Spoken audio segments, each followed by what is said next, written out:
Meeting of the Alabama State Board of Pharmacy to order. Today is Wednesday, February 11th. At this time, I would like for each audience member to please stand, state your name clearly, and indicate who you represent, and we'll start. Daniel, Board of Pharmacy. Rebecca Tyndall, Board of Pharmacy. Anne Marie Nolan, Board of Pharmacy. Chris Kowalski, Optum.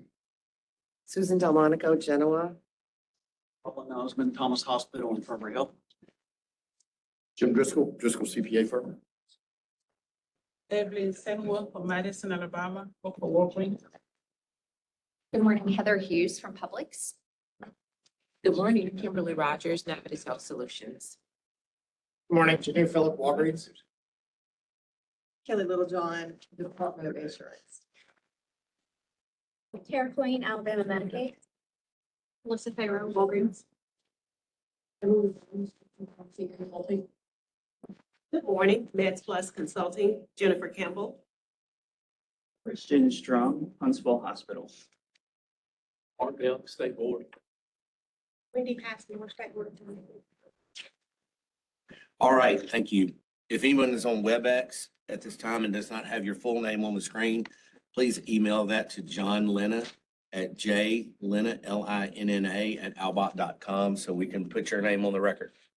Before we get started, I'm going to ask Mr. Brooklier to give us an invocation. Thank you. Dr. Cobb. Bow our heads, please. Thank you, Lord, for this opportunity to serve you and also to serve the state of Alabama and the profession of pharmacy. Thank you for all our friends that are here today with us and all those on WebEx. We ask that you please give us an ear to listen to differing opinions. Give us an understanding heart to understand all of the issues and the positions.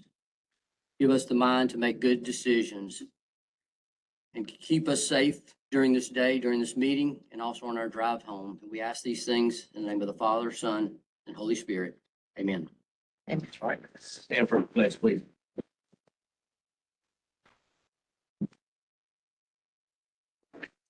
I pledge allegiance to the flag of the United States of America and to the republic for which it stands, one nation, under God, indivisible, with liberty and justice for all.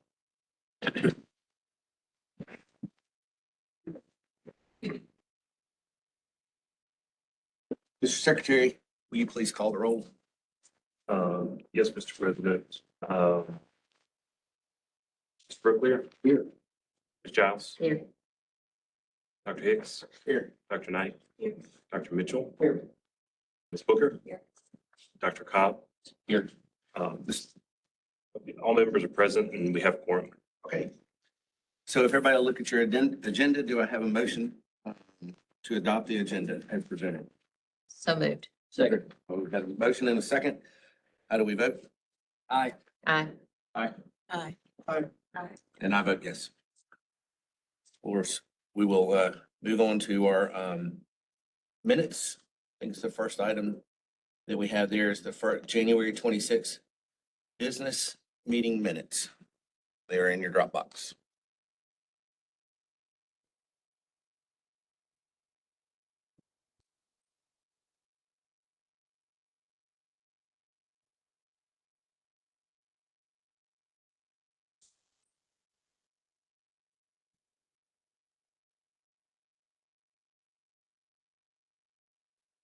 Business meeting of the minutes.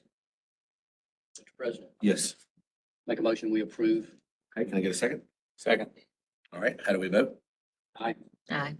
Yes. And I vote yes. Next item on the agenda is our January 26th interview minutes, again in your Dropbox.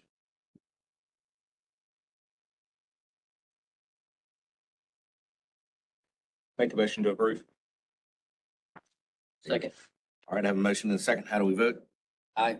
Aye. Yes. And I vote yes. All right, the next item we have is a presentation from EP Pharmacy Consultants from Emily Green for a pharmacy services permit.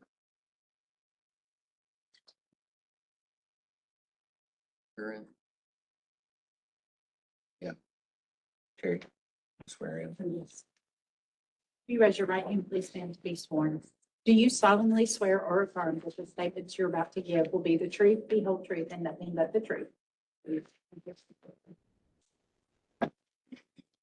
So I'm applying for a pharmacy services permit. The services we plan to provide are remote patient physiologic monitoring and chronic care monitoring. We'll be contracting with physicians' offices, primary care, internal medicine, cardiology, endocrinology. The bulk of these patients will likely be hypertension and diabetes patients, but any eligible chronic care conditions could be considered. Could also be heart failure, asthma, COPD. So we'll enter into contracts with these physicians' offices, monitor the patients on a monthly basis, issue reports of the patient's vitals or blood glucose values or pulse ox, whatever is relevant for their condition. We'll interact with the patient each month. And those reports are then, the physician can use them to change therapy if needed. We may make suggestions about changes in therapy in certain cases. They will bill for the services. We will invoice them and they'll reimburse us for the invoices. Questions from the board? Information you needed. Very interesting practice. Sounds good. Are you going to their homes? So this is done remotely. So the pharmacist can be in their home. We have a secure platform where they can access the patient chart, also the program that captures their data. So they'll have, for instance, a blood pressure cuff that has a cell phone signal. It transmits directly to that platform, and then the pharmacist will review that. So blood glucose you're going to take from, That'll also be a glucose monitor that is compatible, like has a cell phone signal and transmits directly to the platform. Nice. There's also scales and pulse oxes that have the same technology. Who provides those products, those monitoring products? The platform we're contracting with drop ships them directly to the patient. Are you going to be documenting in the physician's EHR? Do you have your own standalone EHR? So how's that work? The platform we use is going to capture the majority of the data, and at the end of each month, it will be exported into a report that then can either be imported into the physician's EHR or I understand in some cases they prefer that we provide just selected information from the report rather than upload that report directly. And in those cases, we'll just provide that data that they want into their EHR. Do you have procedures in place or some type of a procedures manual or something to follow when someone is way outside of a range, where a result needs immediate attention? Yeah, so we'll be essentially asking what protocol the physician would like us to follow. And so there may be certain boundaries that they're okay with. Let's say someone's systolic is reading 200 or more, they may say that we need to be notified immediately, or you need to contact the patient and see what's going on. And so that'll sort of be on a case-by-case basis based on what the physician's office prefers. But we will have a mechanism set up where we're alerted. We either contact the patient or contact the office to then determine what the next steps for the patient are. When the equipment is drop shipped to the patient, who provides the initial education, training to the patient of how to use or place the devices? We will do it. There's an initial setup where essentially the patient can unbox it and go ahead and check a blood pressure, and we'll work with them to make sure that transmits into the platform. Will you be in-house at that time or will you be virtual? How will you be? We're completely virtual for Okay. all of this. Okay. If a patient had difficulty, needed assistance and wasn't, getting the grasp of it, do you have something in place where you could work with them one-on-one, hands-on? Do you see that happening?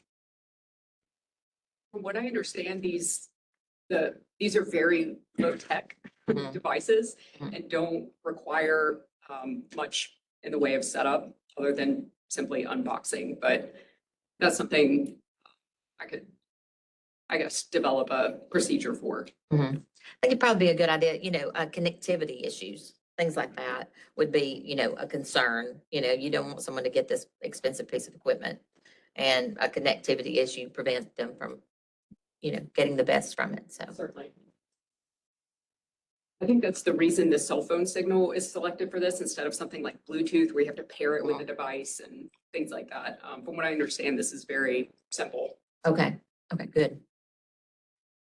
So have you demoed the actual equipment yet, or is this the proposed plan? Is a proposed plan.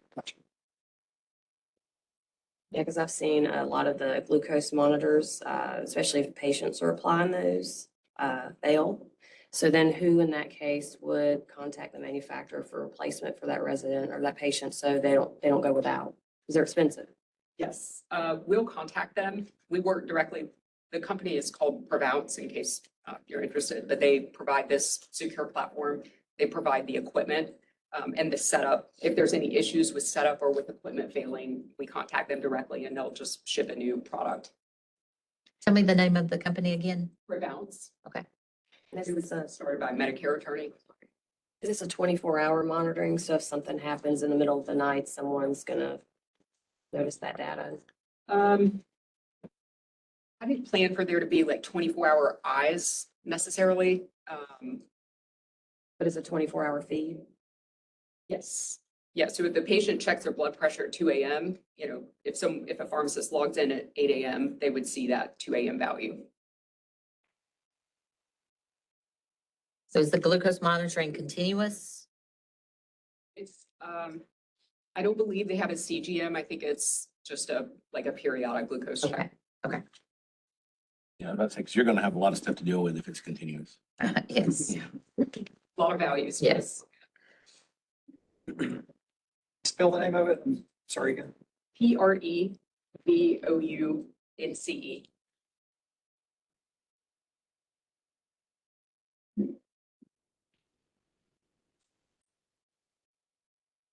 So in your plan, I'm assuming right at this point in time, you don't have any contracts. That's correct. Are you planning on doing collaborative practice agreements with this? My understanding is it wasn't necessary since we're operating under the direct supervision of the physicians we contract with. Since it's simply recommendations and not. Okay. I So don't it's not think therapy investments. without the physician. Because I could see, personally, I could see where it would be very valuable as I sign these contracts to have a collaborative practice agreement in place to make minor adjustments. I could see the model growing to that, absolutely, and if it ever grows to where the pharmacist is independently managing based on the results of the RPMs, then Yeah, so it, collaborative practice agreement at that. I guess if it ever gets to that point, make sure you're getting collaborative practice agreements in place. Certainly. And then like they show an option where you can outsource the monitoring to their care management team. So is that something y'all plan to? include internal, or would there be a balance of both? Or- The plan was to keep it internal and just have the pharmacists monitoring.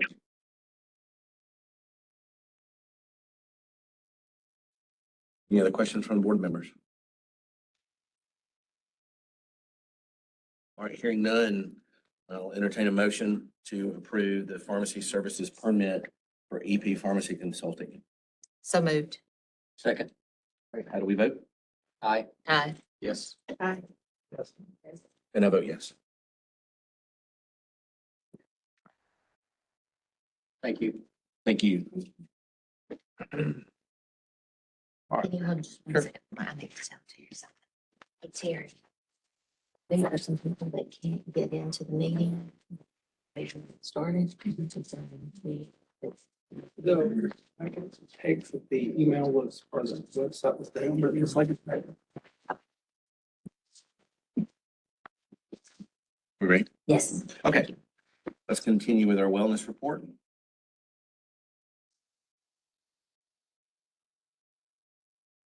Morning, the following is from Dr. Garver. Follows is a monthly report of current work of the Wellness Committee. All of our folks presently being monitored or without complaint and their screens have been negative. Current work. One pharmacist in treatment for relapse after being in our program for a year. Currently on a voluntary surrender. Being held out by treatment center for 6 months in order to work on a stable home environment integrated with recovery. He will be ready in March of 26. Going for an eval after he and his dad called to say he might need us. No DUI, no diversion, alcohol only. Update is he is in treatment and doing well, is under a voluntary surrender. There's one student who's going for an alcohol abuse evaluation. Update is the voluntary surrender signed contract and is being monitored and has petitioned the board to have their permits reissued. We do advocate for this. There's one pharmacist who is having more treatment for alcohol abuse. They're presently 4 months in a lengthy alternative treatment due to severe financial restrictions. They are doing well and is under voluntary surrender.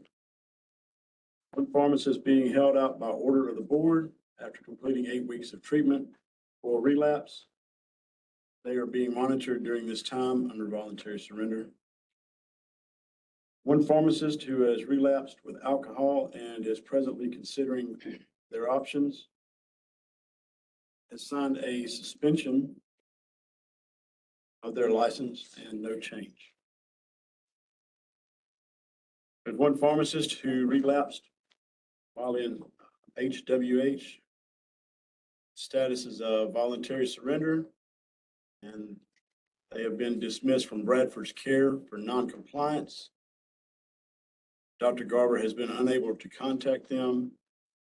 There was no change in that since last month. One pharmacist who has relapsed, the diversion, weighing their options, is under a voluntary surrender. One student going for an evaluation or a positive drug screen at the school. The program is busy helping all of these individuals. Thank you, Mike Garber. Thank you, Investigator Shaw. Treasurer's report. Okay, some points about the fiscal year with period covering October 2025 through September 2026, month ending January 31, 2026. Total revenues for fiscal year are at 69.63% of annual budget. Operating expenses for the fiscal year were 32.7% of annual budget amounts. Some sub-account numbers from the financials. Licensing fees revenues are 70.81% of budget projection. Postage is reporting 86.6% of budget. The annual purchase of postage took place in January. Only very small additional purchases are anticipated. Couple of comments on those details. The revenue fiscal year 69.63% is going to be high to begin with. Also, the licensing fee renewal is going to be high because of the renewal time. So that's when the bulk of our money comes in. I personally want to thank Mr. Driscoll and his staff. They've been very kind with their time. Millicent, his worker there is great. Much nicer than Mr. Driscoll and I'm just kidding. But they spent time with us this week going over every check written over the last month or two, making sure we understood exactly, and I say we, it was Stacy and I and John, exactly what things are. Because we see the checks that come through, and it's like, who is Cintas? They do rugs and they have cleaning fluids, stuff like that. You don't necessarily know what it is, and you're trying to approve those things. So you see it and all. So they're working on getting me more educated on details of that, and hopefully for the next treasurer, they'll have more details. Any questions on details on what's spent? It's on the website. Everything, every check written, it's on the website. Thank you. All right, so I hear a motion to accept the treasurer's report. So moved. Second. All right, how do we vote? Yes. Yes. Yes. Yes. Yes. And I vote yes. Inflation. Yeah, I heard her. All right, chief investigator's report. Thank you, Mr. President and members of the board. The chief investigator's report for December has been uploaded to Dropbox for your review. This report contains comprehensive statistics related to inspections and investigative activity conducted during the month. During the month of January, investigators completed 149 compliant inspections. To put into context, of the 149 inspections, there were 0 issues observed that would rise to the level of generating a complaint or statement of charges stemming from the inspection. During that same time period, the board received 24 complaints and 24 investigations were completed. Year to date, a total of 24 complaints have been received. Of those complaints, 2 have been referred to legal counsel for further review regarding potential Pharmacy Practice Act violations that may result in issuance of statement of charges. Additionally, during the month of January, ALBOP investigators attended the Alabama Association of Regulatory Boards annual certified investigator training.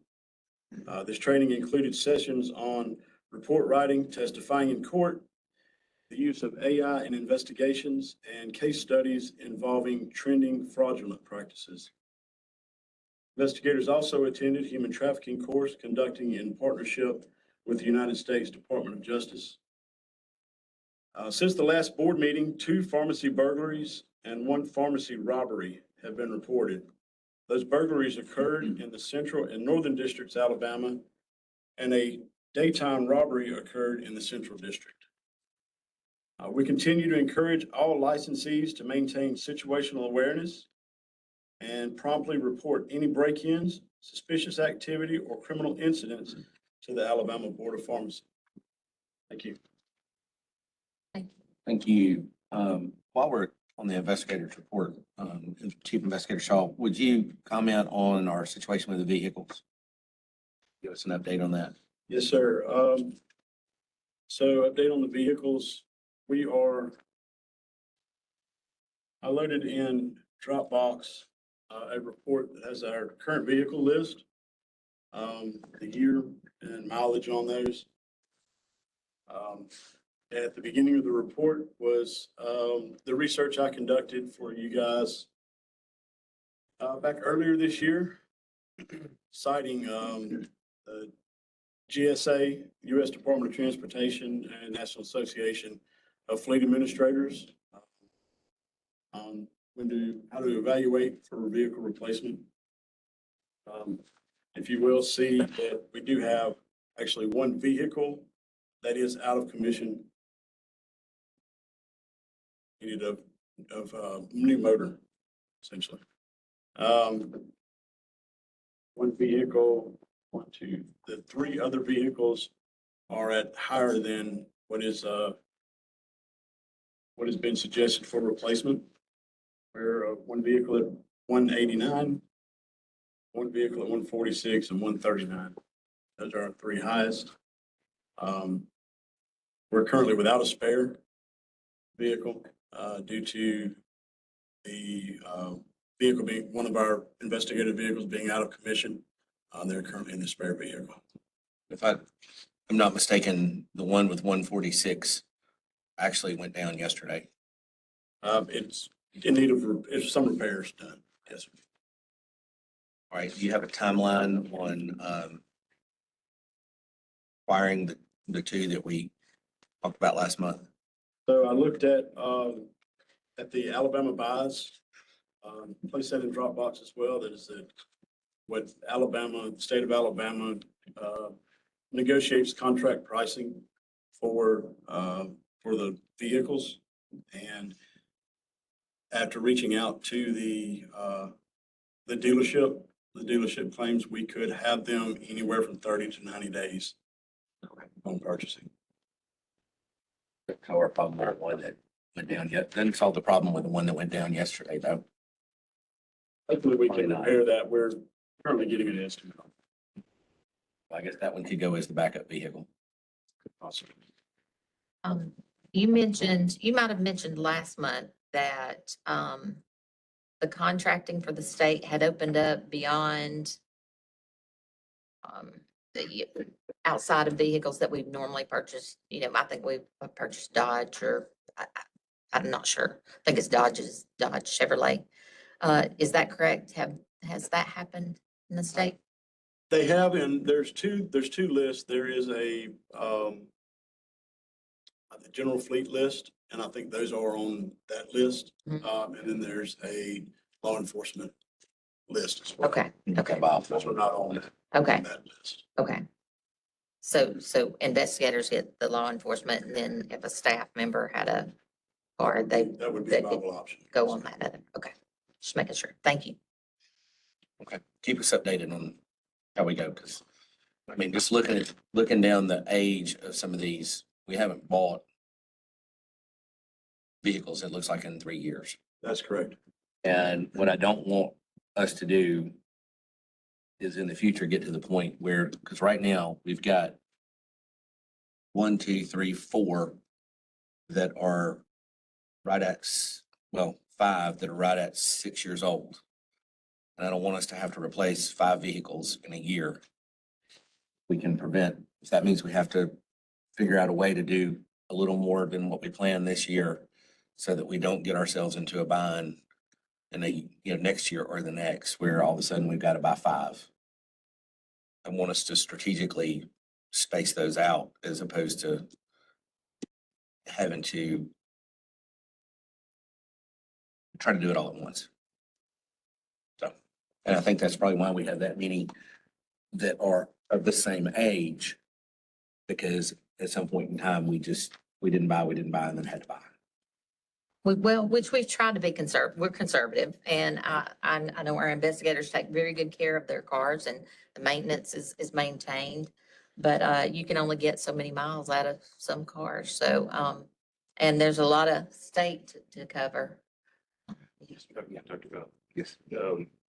You mentioned the vote from last month. We did have 2 vehicles in the budget process. The vote last month was to purchase 1 vehicle. I thought the motion was to proceed with the purchase of the 2. We only said one last, That was my understanding, is that we were authorizing the purchase of the 2. If not, then we need to make that clear. Because we're gonna have to, we're without a spare vehicle right now. And we've got an investigator that's either gonna have to use a personal vehicle or Uber. From Dr. Nolan looked at the minutes and the motion was for 1 vehicle. That's really what we were talking about, was the one was down. We didn't know about the other one being. Yes, Yeah. that's We right. need to kind of, looking at the thing, the life expectancy is like 8 years. And, we've got about 8 cars. I could stand corrected, I may be off one there, is purchasing one every year. And we got 2 in the budget. We had needed to put 2 in the budget because we haven't purchased any, like you said, in about 3 years. And so they're kind of aging. We are keeping them longer than, We should. well, than their life expectancy, and I would hope that they would last longer than that too. But yes, we need to prepare, because when they're close, we don't need to be, like you say, have to buy 2, 3, 4 in 1 year. That would really kill us. Are there any, have we looked at all at the per mileage costs? Like some of these are fairly low mileage, or those potentially places where some of those cars could be shifted around, or maybe somebody could do personal reimbursement versus having an assigned car, like. I think that's planned probably on those last 3 as those age out. Because I've seen some people drive a lot more than others based on their territory and job function. So I'm just, wondering if circulating the cars between the high mileage people and some of the people where they sit more, could help stretch out or spread out the wears that a bunch don't have to be replaced at the same time. Yes, sir. I'll look at that. Consideration. what do we think about going ahead and authorizing them to go ahead and move on the two vehicles that we planned for this year, since we don't have a spare and we've got one that's out of commission or potentially out of commission, because the description of, that I heard yesterday seemed pretty bad. Well, motor pretty much means you going Well, nowhere, so. Yeah, man, we got one yesterday. We don't know what's exactly wrong with it, other than there's oil all over the engine compartment. And tell me, what'd you say the plan is for the last three on the list? My understanding is those will age out. Is that not right? Yes, sir. Yeah, that's what I thought. I thought that's one of those were separate. I say we deal with the one, see what happens, find out on the other one, and then come back if we need to. Let's try not to buy more than one a year, if possible. Well, we've gotten the budget to hire to get two this year. Because that was our plan, and if we're 30 to 90 days out. You bring up a great point. I just know our budget's tight, I know. very tight. I know, Very I just hate we don't have a spare. We can if we can get this one repaired, it can go in as a spare. For when and if we have another one, but my concern is it's not, like, we're in a situation right now that if we need a car, it's not like we can run to the dealership and cut a check and get one. I mean, we're 30, maybe 90 days from it. In my opinion of not buying one, we're taking a risk, and then because you're gonna have to rent one or something like that. I understand, but I feel like we need to take that chance. I'm just saying, I don't want to see us too far in the red at the end of the year. We did budget for two. I know, but still. All right, anybody else got thoughts?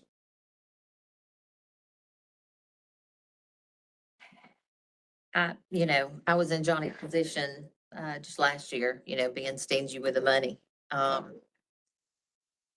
But I am looking at, the mileage on these cars, so, Investigator Malloy's car will be at about 150,000 miles, in the next 90 days. Dale, over 150. I'm just imagining are we gonna have trouble with that? If we do, the thing is, what will we have extra? Are we gonna be in a worse shape by renting a car for the full 90 days before we can buy a car? Is that gonna be extra money we're out?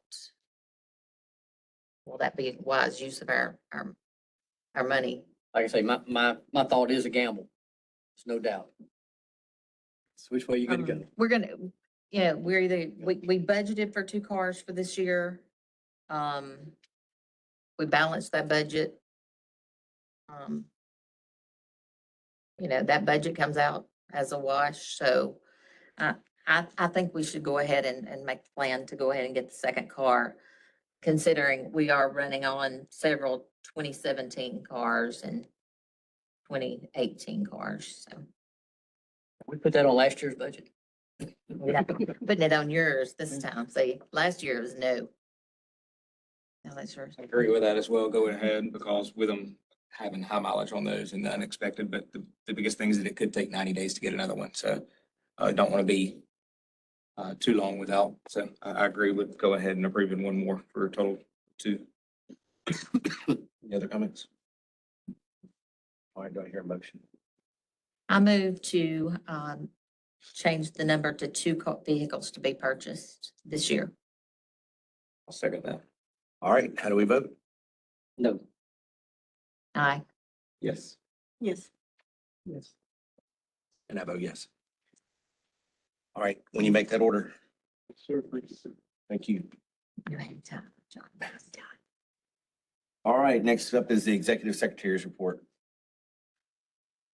Thank you, Mr. President, members of the board. Still this month, the window for on-time renewal for technicians, interns, externs, designated representatives, and facilities has passed. Users going to renew late will still need to access the Alabama Board of Pharmacy Licensure Gateway at albop.com and use the link on the landing page. It's on the first page right when you get there. Since our last meeting, there's been one reported pharmacy closure statewide. This practice was located in Huntsville. And to date, we've not received an update regarding our 2 vacant board seats.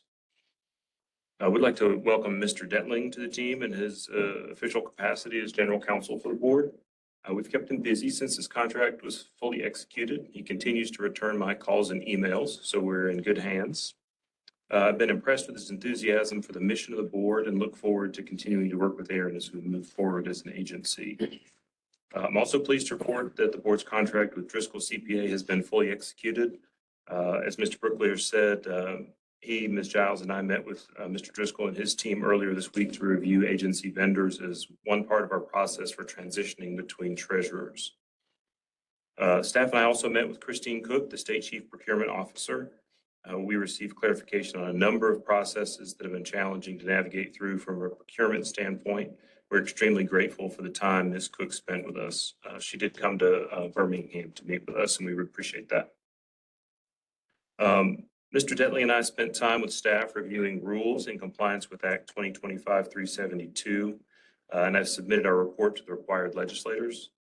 During that review, we also reviewed rules related to the Uniform Controlled Substances Act, Title 20, and some additional administrative rules related to all boards and commissions. And we have rules on the agenda today specifically related to that review. I reached out to Senator Stubbleville's health policy team. Mr. Detling and I were able to connect with that team and the senator's chief of staff. We had a very productive conversation discussing the structure and mission of the board, in addition to sharing our own professional experience. In that conversation, it was clear that Coach appreciates and values the profession of pharmacy as essential and often primary healthcare, especially in rural communities. Once again, I encourage all individual pharmacists to create PDMP accounts by visiting alabama.pmpaware.net. Pharmacies should also check with their dispensing software vendors to enable real-time PDMP interfaces. Many vendors already have the interfaces in place, and they just need to be enabled in your system for in-process PDMP checks. Last month, the board asked for follow-up on a couple of items. In Dropbox, under Secretary's report, you'll see a quote that we received back in July, given by Burgess Interiors for a council table. This is an 11-foot long, single table that would sit at ground level. At the time, the quote was just under $15,500. Burgess has not responded to our requests for an updated pricing on this option or alternatives. For the same project, we're in contact with Department of Corrections and expecting a call back from one of their woodworking instructors to get this work quoted. Department of Corrections has a full Furniture shop. yeah, basically. Occupational training program is what I was going for, sorry. In various trades, and they have general carpentry, they have trim carpentry, millwork, cabinetry, all of that sort of stuff. And typically the pricing for that is materials plus a surcharge for equipment. And so if we can get our project done in amongst the new State House project, there's the potential for two things, savings for the board and supporting a fellow agency, and that would be an interagency purchase if they built a solution for us. Also in Dropbox, you'll find two draft versions of a letter on the board's position on hydroxychloroquine being sold without prescription. These are presented as options for their members to review and have not been distributed. There are also a number of bills that we're tracking as an agency. In the interest of time, I'm not going to enumerate those, but an update on those status has been provided for the members to review as part of my work in Dropbox. We need to take a vote on which letter to send. If you would like us to distribute that to legislators, then we would need one as a final. Has everybody had a chance to review those? If not, would you review them now? And let's decide if we want to send one at all, and if so, which one?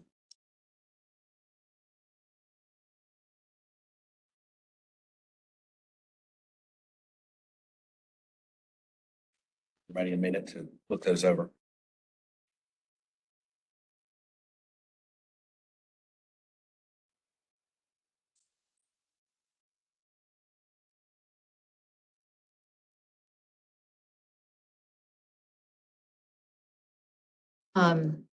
Having read those, I see that basically our position is stated in um, both options.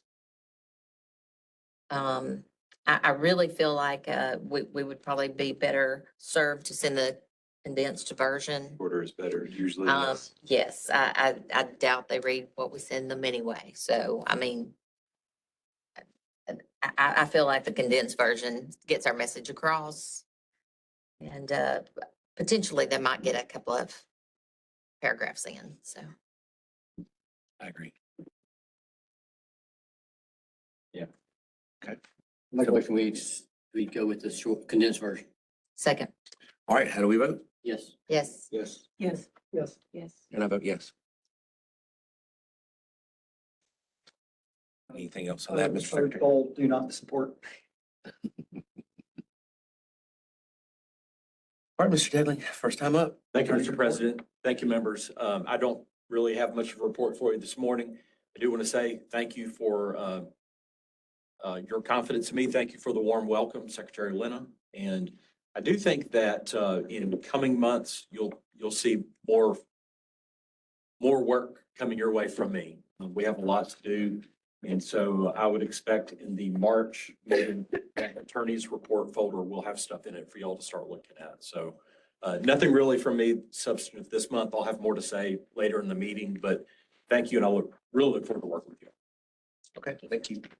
I want the record to show as well that Mr. Gray has joined us. And you're not on the agenda.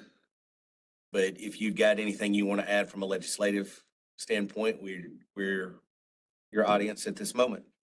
They're busy. Moving along at a very fast pace. Look at today's schedule, their committees are just going wide open, full choke today, so they're still trying to end the session early so they can hit the campaign trails. And so far, they're trying to dodge the controversial bills, but they'll come up later in the sessions and then the things will start slowing down when the budgets start hitting the floors. But right now, they're moving along at a pretty fast clip. Okay. All right, being done with our reports, before we get into old business, let's take a 10-minute recess. We'll come back at 10 o'clock.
Yeah, I was hollering for your name and you weren't.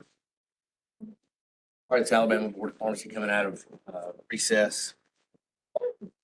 Next item on the agenda is old business. Find mine. Here. First item in old business is a public hearing on 680-X 2.05, and I think Mr. Declan's got some comments on that. Yes, thank you, Mr. President. I guess two things. One is that, well, and I wasn't here in December when we initially published this, so forgive me for kind of jumping in midstream. There are two things. The rule as currently initially published would seem to have the effect of altering some of the meanings of the statutory terms in the PBM Relief Act. And I'm not sure that the legislature intended us to have that authority.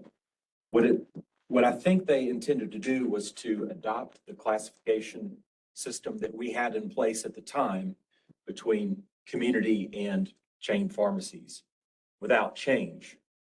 And I do see that there are some edits for us to consider that might resolve some of that concern. But I think if we went the way that is in your Dropbox with the edits to the proposed rule, I think we would need, that alters the meaning of the rule to such an extent that I think we would need to republish that and reopen the public comment period for it. So I apologize for jumping in midstream on something you guys had going, but those are just some legal observations that I have for you. Okay. I know we had several written comments that were provided, and I know members have been looking those over. Do we have any comments from the board on any of the written comments provided? So can we, Dr. Kyle, can we look at the edited version? Sure. And I think that takes care of virtually all of the comments. But I'll defer to the attorney as far as procedure, but I would hope that we could move this along. But if we can't legally, of course, I'm not for breaking the law. So we'll do it how we're supposed to. But The main thing in our situation, in getting this definition back in would be for appointment of board seats. That might be, a large concern of ours, which we won't have that worry for several months coming up. But if Mr. Detling thinks that this edited version, it says edits to consider. If you think that that is substantially different than what we started with, that we need to start over, because that's it. We can edit if it's not substantially different, but you feel that this is, so we should probably start over. I think it affects a different class of the licensed community that really didn't think that they needed to comment on the first draft in a way that the way it is written now, they very well might want to comment. Right. So it's that kind of substantive change in my mind. Gary, can we get that on the board? Or Emery, I'm sorry.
But this is not the proposal that is on our website. This would be edits to consider if you took the comments that were received. Addressing the conflict that Mr. Detling alluded to about having chains be now under the community umbrella. And I think it does address that first concern, right? So the word community is still in there, I think, one time. But by eliminating the word community, if you were a community pharmacy or you did represent a community pharmacy and reviewed the first draft as published, you might have thought, well, this is great. I like it, so I'm not going to comment on it. But now we're taking that kind of key phrase out, the key word out. To me, it kind of reverses the meaning of the rule that is being proposed. Kind of my take on it. Okay. So if we take this off the board for that reason, can we bring it up in new business and start the process over now? Yes, sir. Okay. I think we could probably do that with a repeal and replace of what we currently have. So we would repeal .05 as currently written. And if what the board wants to do is to take the edited version that we've got presented, then we repeal the action of 105 and replace it with the edited version and start the rulemaking process again. That's what I'm saying. We could do it. I think we do that in one action. If I follow right, we can carry on with the repeal of current .05. That part is fine. There's no change there. But then as far as the new .05, we would restart with new public comment. Right, I guess we could do that as one action. is Yes. what I'm saying in the, under old business. I'm fine with that.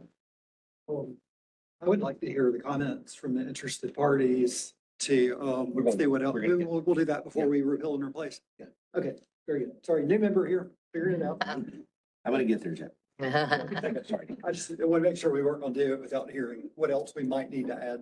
Right.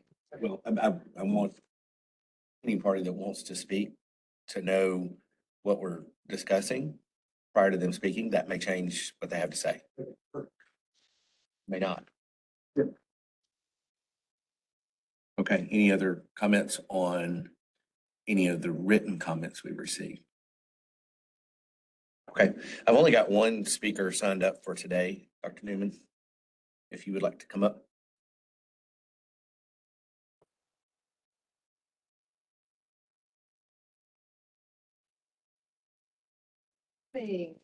Morning. Sherry, Thank this you is- so much for the opportunity to speak. Do you solemnly swear or affirm that the statements you are about to give will be the truth, the whole truth, and nothing but the truth? Thank you. Good morning, guys. Thank you for the opportunity to speak on behalf of this, and I won't belabor the comments and the issues that we brought forth here. And the Department of Insurance did work with Executive Secretary Lena and a couple of the board members to in agreement of this language. So the department is in agreement. The department does have to abide by the law, the Act 2025-136. It does use the term community pharmacy to define independent pharmacy, and we were given that law, so that's what we must follow as we enforce that. And thank you for that. Although I cannot speak on behalf of the legal team at the Department of Insurance about the repeal and reissuance with the time. I personally would like to keep the ball rolling so that we do have a definitive definition. I know you guys are looking forward to that as well. Today, as it applies to this act, the PBMs are reaching out to the board for a list of independent pharmacies. I believe that they are working with you guys on that through a public information request. We are receiving some comments from PBMs that are there, that the list is not, it's difficult to crosswalk with theirs because it does not have certain identifiers such as NPIs, but we are in discussion with with John, and everybody's been very helpful to work with, so we need to continue on those discussions. As far as this, we did have a couple of other issues in our written comments I just wanted to bring out that we look to in the future. Of course, this does address the community definition. But a few other things that we noticed in our written comments. Well, what about pharmacists for out-of-state locations? Counting toward the 40 full-time FTE pharmacist threshold. The PBM law does specifically state in-state, but we just wanted to bring that to the board's attention of how you want to address that in the event, in our case, a PBM were to argue that or want to discuss that in that threshold. Another comment is the definition includes FTE pharmacists that work in a dispensing role. What about those pharmacists that are engaged exclusively in non-dispensing roles, such as clinical reviews, or the pharmacists that spoke this morning for a pharmacy services contract? We do know that there are several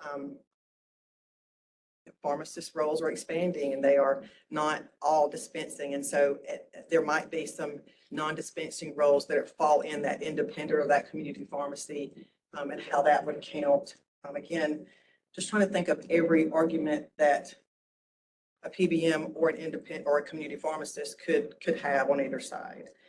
And then the last comment outside of this was how mail order pharmacies,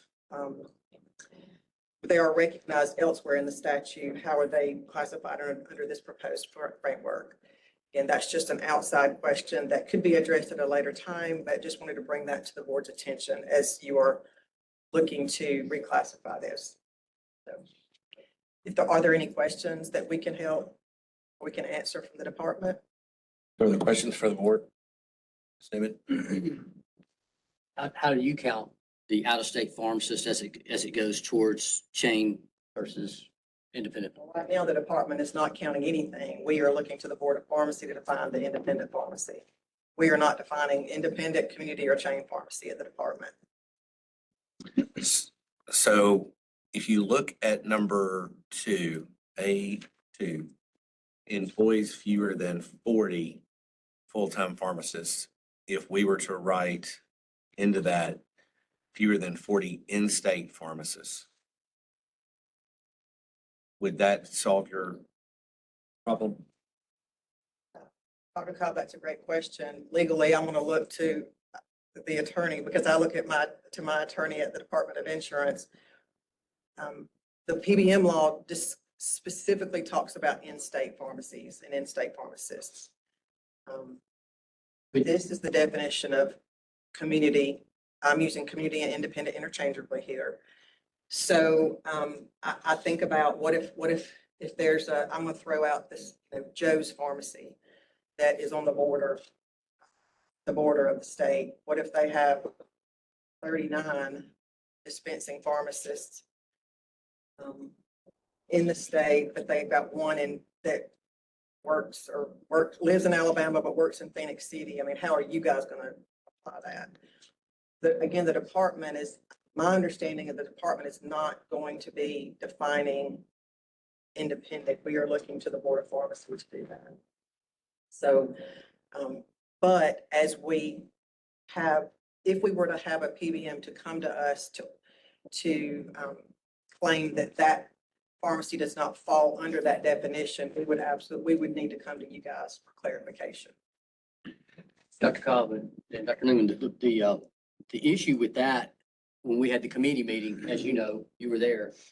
If you have a chain pharmacy, chain X, come into the state and put one store, they've got 3 pharmacists, then how are we going to define them? Because we wanted to put Alabama in there was the initial thought, but then that comes up. Mr. Brooklier, I think that's it. number 1 on A1 and B1 would rectify that, would it not? Because it talks about who owns it. These talking points, these are not talking points that the department is requesting that we mandate that we address this now. These are just things that we want we would like collectively for us all to think about, because what I have seen is that if there is an opportunity to argue to not participate in the law, the PBMs are going to take that opportunity. If there's an opportunity for the pharmacists to be included in the law, they're going to take that. So we're seeing both sides. And understand, I think if our goal here today is to repeal and replace, and there's a minor change like that we can make that solves additional problems, that we don't have to deal with it again later, then if we can, I'd rather go ahead and do that now, from the standpoint of in 90 days, when we have the next open hearing or open meeting about it, not having to repeal and replace again. Absolutely. So as much as we feel comfortable getting cleaned up today, I would say, let's take an extra 10 minutes and clean it up. I don't think we need to take an extra hour to clean it up, but if we can make an extra 10 minutes and make it what it needs to be, then I would ask the board and Yes, sir. That's understood. So I can read, just the section from the PBM law, the section 27-45A-3 defines independent pharmacy as a pharmacy as defined in section 34-23-1 located in the state, which holds an active permit from the Board of Pharmacy and is classified by the Board of Pharmacy as a community pharmacy. So our law specifically says located in the state. So if the board feels that that's not needed for your purposes for defining independent pharmacy for the chair seat in the future, then as long as we can collectively understand the intent of our law as pharmacies in the state. Again, I looked, in absence of our legal department, my legal department being here today,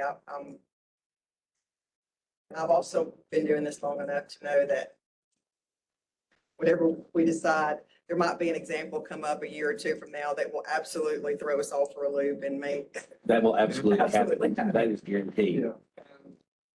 If I could comment on the in-state, out-of-state piece during the work group as the team that met discussed, specifically the issue that we were trying to address was because the law says in Alabama, by removing the pharmacist in Alabama provision, it does prevent a chain from putting one location in the state to get higher reimbursement and run a highly automated operation and funnel it through and take advantage of the citizens of Alabama through having one location with 5 pharmacists that are licensed in the state, or 39 pharmacists and a bunch of automation, and taking advantage of that when they're really not invested in the state. They're just churning those contracts. Not that anybody would ever do that. It's just we look at the slippery slope and say, in this room, I think we all understand what a chain is conceptually. And the location of the pharmacies individually doesn't really determine that. It's the aggregate. And so by saying that the pharmacists have to be in Alabama, I think we create that opportunity for people to abuse our PBM law. I agree with John. I think the old law as it was before it was replaced said 40 full-time pharmacists. And I think at that time it was interpreted 40 full-time pharmacists in total.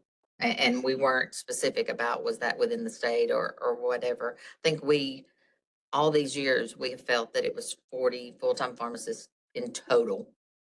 And I think John's right. If we try to box it down to just Alabama, there is that possibility. You always have to that's what we do, is we try to prevent bad actors from doing the shady things, so.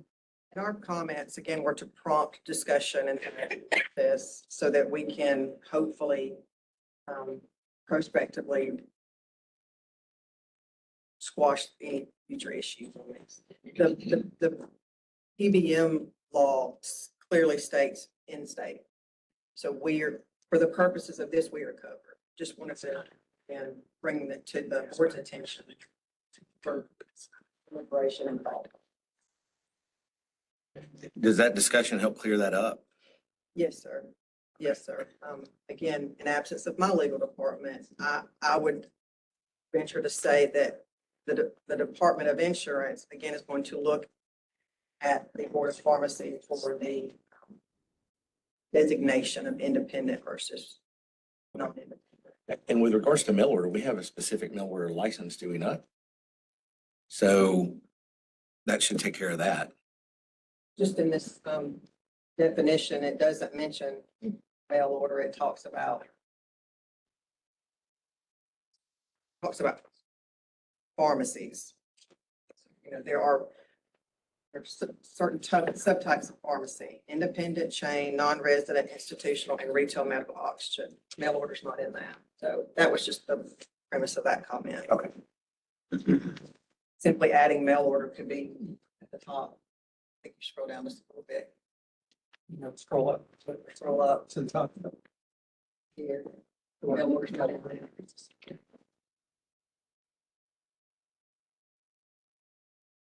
That has nothing to do with the people on. So let you know that mail order. Yeah. And did you say we do not have? They may indicate it on their application somewhere, but as far as like pulling a report of all mail order pharmacies, that's not it. We have chain, community, institutional, non-resident pharmacy services and retail medical oxygen. So when we issue a mail order permit or a pharmacy permit to someone that's going to be mail order, do we issue a chain or an independent? Most likely be a non-resident. So it's not I'm located in not Alabama, aware of- therefore it wouldn't apply. The No, I'm PBM not law aware would- of a mail order in state. Well, right, exactly. So to my point, if it's a mail order, it's out of state, so the PBM law wouldn't apply. Correct? It'd be non-resident. Not today. But if a mail order There has been a mail order in the past. Yeah. Yeah. If you look at it here in Birmingham. And again, when you're writing rules, it's just, in my 20-something years' experience, it's just good to think of everything that could happen in the future so that we're not back here in a year from now doing the same thing again. But I mean, two scenarios. If you have a mail order, if I decided tomorrow to open a mail order house in Birmingham, it's a single owner, I have less than 40, it's going to be an independent.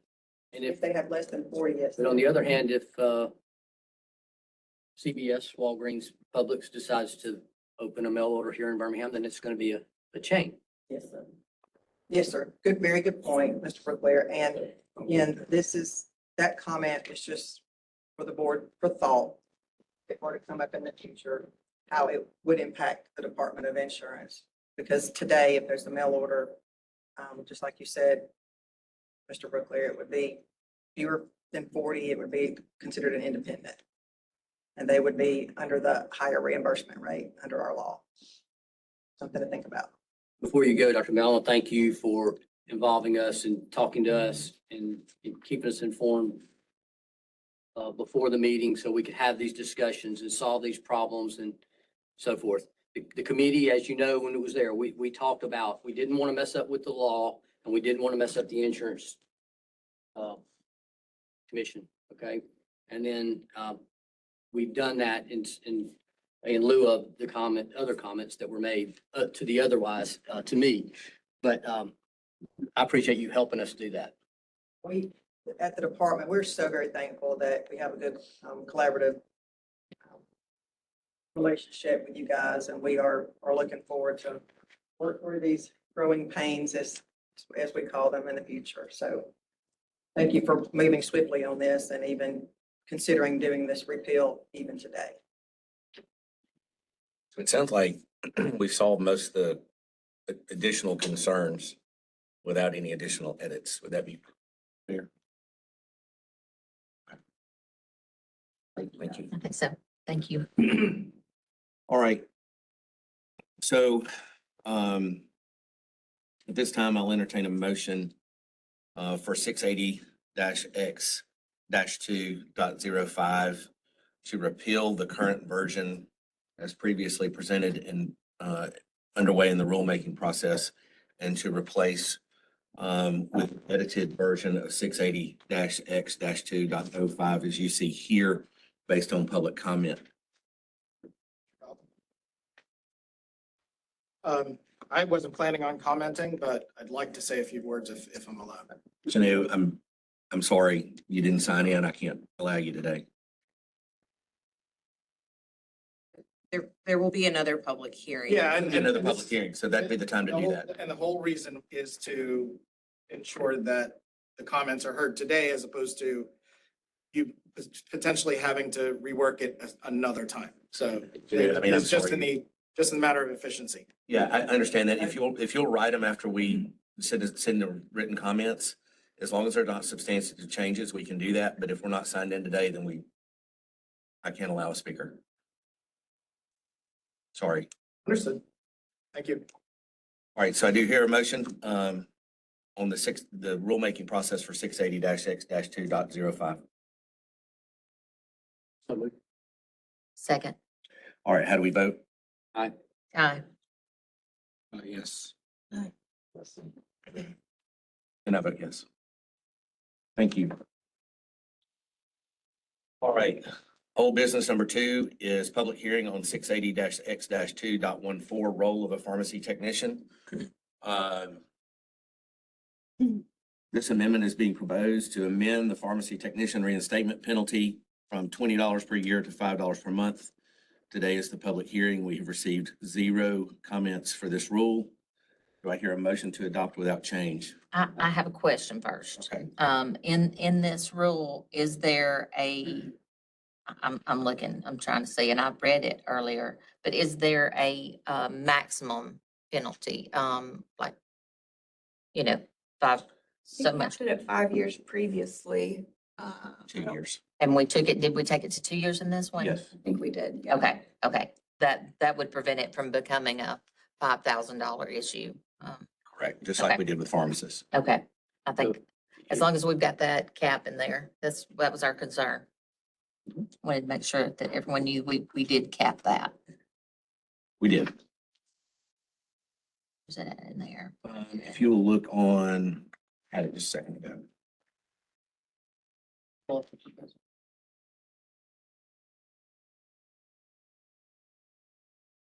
If you look on page 3, at the top, bottom of the first paragraph. Page 3. It's actually page 5 of your thing in Dropbox, Okay, but it's page page 3 of the 5. rule.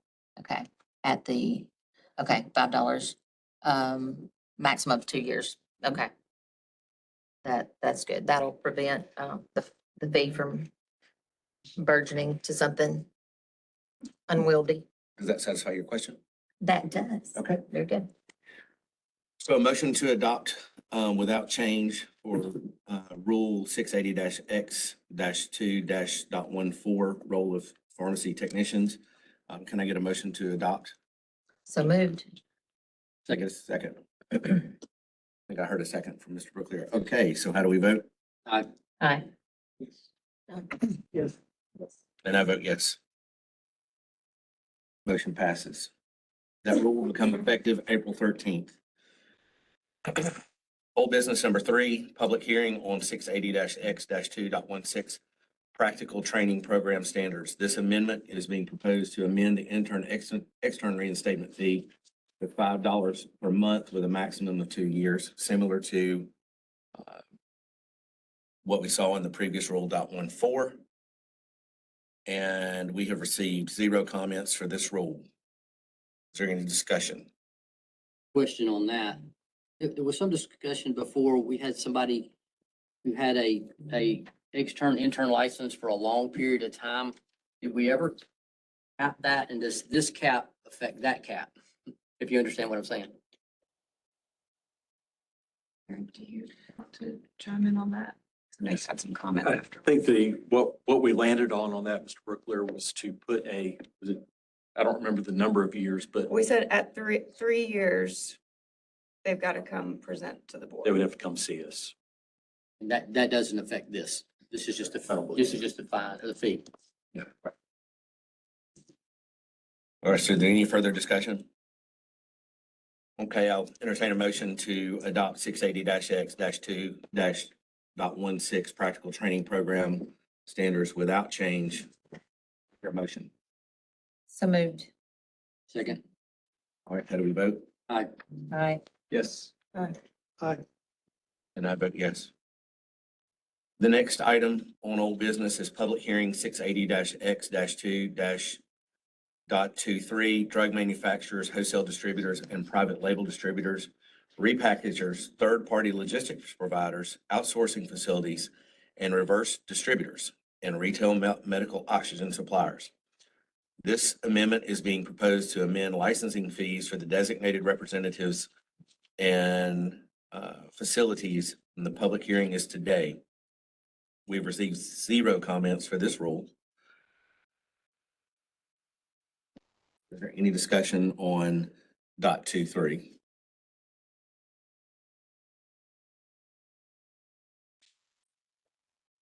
Okay. Not hearing any discussion, I'll entertain a motion to approve 680-X 2 dot 23 without change. So moved. Second. All right, how do we vote? Aye. Yes. Yes. All right, that rule is passed and will become effective April 13, 2026. The next item on old business is public hearing on 680-X 2 dot 34 fees for applicants for pharmacy license and biennial license renewal. This amendment is being proposed to amend the initial and renewing licensing fees for pharmacists. Today is the public hearing for that. We've received 15 comments for the rule, and please review them in your Dropbox. I hope you have already done so.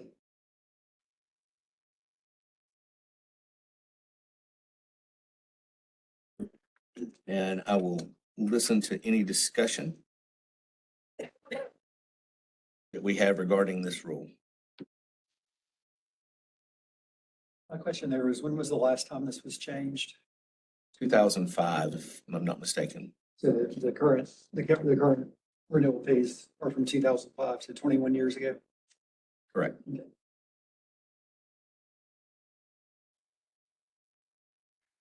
For those that aren't really familiar and, just pay your license fee like I do.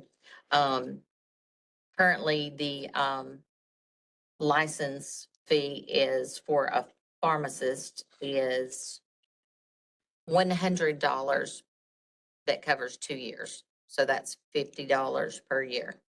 We want to break that down. The new fee structure that is listed here would go to $125 for 2 years. So that would be a $12.50 increase per year on your license fee. You know, a lot of the comments were, the 15 comments that several, commented about this, about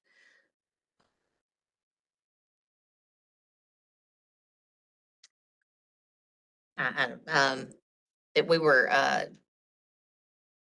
getting rich off the backs of our constituents and our licensees. I don't think we're getting rich. I'm not getting paid anymore, when this license fee goes up, but the fact is the cars that we have to purchase cost more. The gasoline that the investigators use to get to those, how many, 149 inspections last month? To get to those inspections has gone up and since 21 years ago. So, I'm an independent pharmacist, and I would squawk if I felt this was, out of range. I just don't see that an additional $12.50 over 21 years, not changing, is going to be that detrimental to anyone's bottom line. And I think Mr. Brooklier is probably also about as cheap as I am, and might also have a comment about that. But as we're looking at professional licensing fees, I do believe Mr. Detling, a lawyer pays about, I think it's 300. I have 300 in my mind. 300. per year. And we're looking at, anybody gonna do that math, 60, 62, 62. 6250 per year as compared to 300 per year for a lawyer. And let's see, master plumber, 175 per year. Court reporter, Miss Sherry, $250 per year. Physicians, 300 per year. Hairstylist, 100 every 2 years, just like pharmacists. So I'm just saying that I don't think with the amount of licensees that we have to manage, that an additional 1250 is going to be, is out of range or is a too large of an ask. And also comparing other pharmacists, in other states, I mean, we, I believe, are probably the lowest currently. And even at 125, we'll still be tied for probably one of the lowest. I mean, I think Tennessee's 125, North Carolina's 135. I believe Georgia's around 200. Most states are closer to 200 range or more. Tennessee, you have to pay a $200 professional tax as well. Right. So ours is relatively low compared to other pharmacists in other states. Any more discussion from the board? Yeah, a couple of comments. I'm sorry, I'm talking a lot today and I apologize. I received 9 calls on .05. I received only 1 on this, and the person who called me on this issue did not want it to pass, but they called me about .05, not really about this, but mentioned this in the comments. From a accounting standpoint, from a logistics and reasonable standpoint, this should be done and probably should have been done before now. My only concern is the legislature. And I'm torn between good business, which passing this to me would be good business because otherwise we're not gonna, it's gonna be hard to balance the budget, and appeasing Sunset. And I don't have an answer. Usually I do, and you hear it. I let my voice be heard very well. But I'm really torn on this. I'm not one to play politics, but getting up in front of Sunset and being screamed at again is not something I look forward to.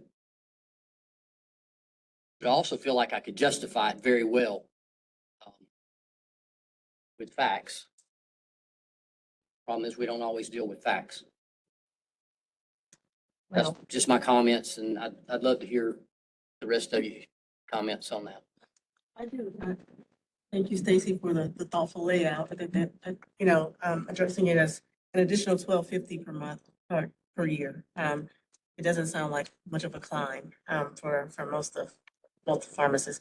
I've received several calls and emails about this as well, and so I'm kind of in line with Mr. Brooklier on being torn.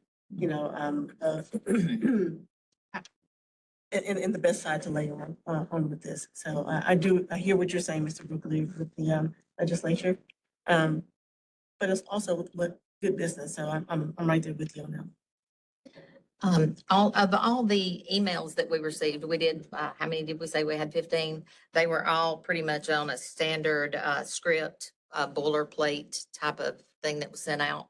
And people just attached their name and then sent it back in, but not one mentioned the amount of the increase. They're just like, you can't,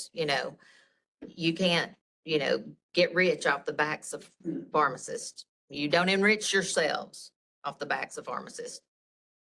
So to my knowledge, they may think we're going up $500. Not one person mentioned the dollar amount. And I don't know that they had all seen that dollar amount. I believe it was, we all have that where it says contact your senator and, you have this form letter and you send it on. put your name on it. It seemed to be that. And I'm serious. I want to listen to our pharmacists, but I don't. I haven't had anyone contact me other than, like I said, the scripted emails there. But I'm just gonna say that I think regulating pharmacy is way harder than regulating a hairstylist. And if anybody wants to argue that, I would love to hear that. Seems like real estate license is like $500 a year and a CPA is $100 a year. Just thinking about people that are on the Sunset Committee that Mhm. might relate to those. There you go. Yeah. And we're looking, trying to go to 6250 per year. So I do believe that honestly, those people that put their name on those emails, if they knew it was, again, I didn't know what my secretary pays the bills, I didn't know that it was just $100 every 2 years. Well, I think it's important to note that three of us up here are gonna have to pay that twice because we're married to pharmacists as well. So it's not like we're increasing it on people and not increasing it on ourselves. Another thing is that it says in virtually all the letters, before imposing additional cost on licensees, permit holders, the board should provide a detailed public accounting of its spending priorities and implement cost controls, including addressing excessive administrative overhead, salaries, benefits, and so forth. All the expenses are on the website. Every check written is on the website. I don't know how much more transparent we can get. And as you see, Johnny and I've been tight with that money, fighting about A car. a car or a desk. So, I feel like we are good stewards of our money. Now, some may disagree with that, but, they're not seeing the workings behind the scene, and that we license 30,000 entities. 30,000 entities. I don't know another, I doubt there's 30,000 hairstylists in the state of Alabama that has to be licensed, but their fee's $100, as is ours. So we, Okay, well, I think we've heard everybody's wanting to speak about it. So, I'll entertain a motion for, adoption of 680-X-2.34 fees for applicants for pharmacy licensure and biennial licensure renewal without change. so moved. Second. How do we vote? I'm gonna go with my business mind and say, yes. Yes. $12.50 a year. Abstain. Yes. And I vote yes. That rule will become effective April 13th, 2026. The next item on the list for today is old business, public hearing on 680-X-2-35, fees for initial pharmacy permits, biennial permit renewals, and transfer of ownership. Today is the public hearing to discuss the amendment of fees for initial pharmacy permits, biennial permit renewals, and transfer of ownerships. This amendment is being proposed to amend the licensing fees for in-state and non-resident pharmacies, as well as the change of ownership fees. We received 15 comments. Most of those are duplicative that you'll see in your Dropbox from .34. And as y'all have already reviewed those, listen to any discussion by board members.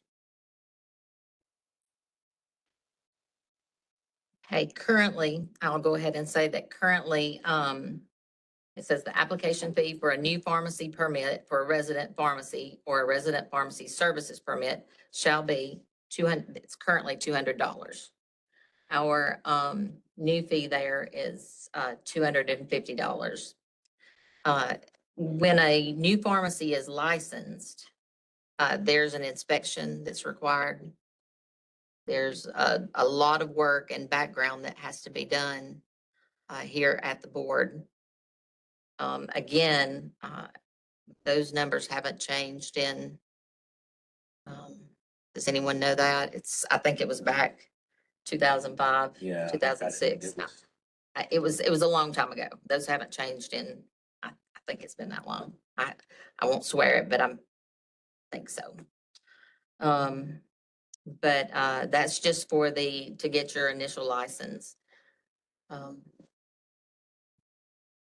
Then the biennial renewal would be $200. So that would be $100 a year to have a pharmacy permit. And again, a lot goes into our inspections. A lot of time, a lot of mileage, our investigators' time. And as we saw, we had 149 last month with 0 penalties or 0 issues. We've been tasked with making sure we balance our budget. We also have been told, don't make your money off of excessive fines and fees. You need to balance your budget with your permits. Then we're told that our permits don't, well, whatever. What I'm saying is that a $50 increase, I think is minimal. What's that? Again, over 2 years. Over 2 years. Actually, for the 2 years, $50 was the initial application. And the 200, it was, yeah. So you're gonna have an additional $100, which would be $50 per year. An additional $50 per year. I'll say too, there was a lot of comments with regards to the PBM rule and how it has not impacted their particular store's finances. I think there's a disconnect in that we continue, I continue to hear personally that we need to be doing something about PBMs. That's not our job. We can't, we don't have the statutory authority to do it. Dr. Newman's got that responsibility in the Department of Insurance. I haven't started forwarding those calls to her, but I will if she would like. And I don't know, maybe it's too early for that, but that was seemed to be a lot of comments regarding fee increases when you haven't done anything about PBMs, and that's two separate issues. Dr. Cobb, I would say very forcefully, this board cannot do anything to affect payments in reimbursements that attracts the attention of the Federal Trade Commission Antitrust Division. Not our role. That's right.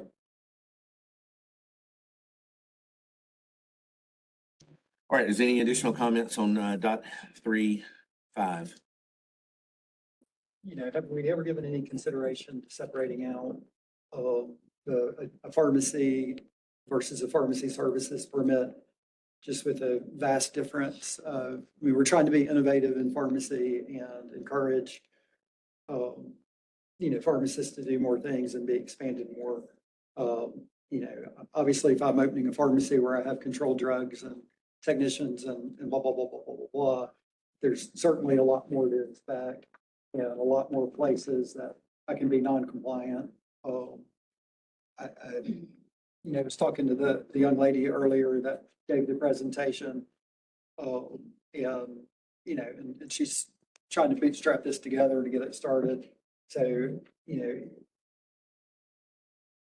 I think it'd be more reasonable that since the work involved in a pharmacy services permit, I would assume is less.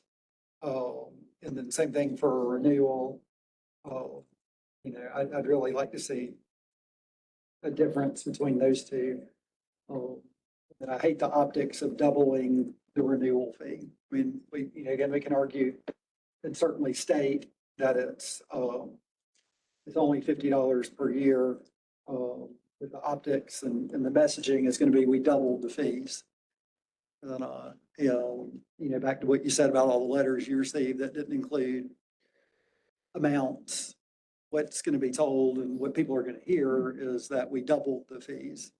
And so even though they are 21-year-old amounts, it's unfortunate that maybe previous boards didn't creep this up over the years, but we're going to take the hit for doubling it at a time where we're under a lot of scrutiny. So that's a huge concern to me on this one. So what would you propose for the renewal? You know, I mean, I think, I mean, again, when you talk percentages, it still sounds terrible, but it's more palatable than doubling it. I would propose $150, just to step it up in the middle, for the renewal. You know, I would love to see the pharmacy services permit stay at 100 on the renewal. And I don't think the initial fee is outlandish for the pharmacy services permit. I think those can be the same.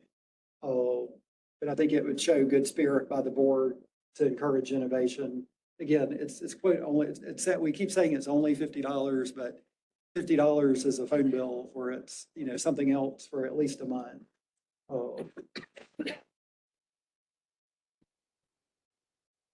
Whenever. Did we I was separate? just, Yeah, before we move on to the next rule, can we take a quick recess? sure. But let's do that. Let's finish this one. So my question, Counselor, is can we do that? Can we make those changes without some sort of? That's perfectly fine. Okay. So what I've got out here is a proposal to reduce the renewal fee to $150 from $200. Keep pharmacy services the same for the initial application, but make pharmacy services a $100 renewal. Any discussion on that? Dr. Cobb, do you mind repeating that one more time to make sure I have it right? So what Dr. Mitchell's proposed is on 2, the biennial renewal of pharmacy or pharmacy services permit shall be $150 instead of $200. The non-resident would stay the same, and pharmacy services permit renewal would be $100. Did I capture that correctly? It does. Okay.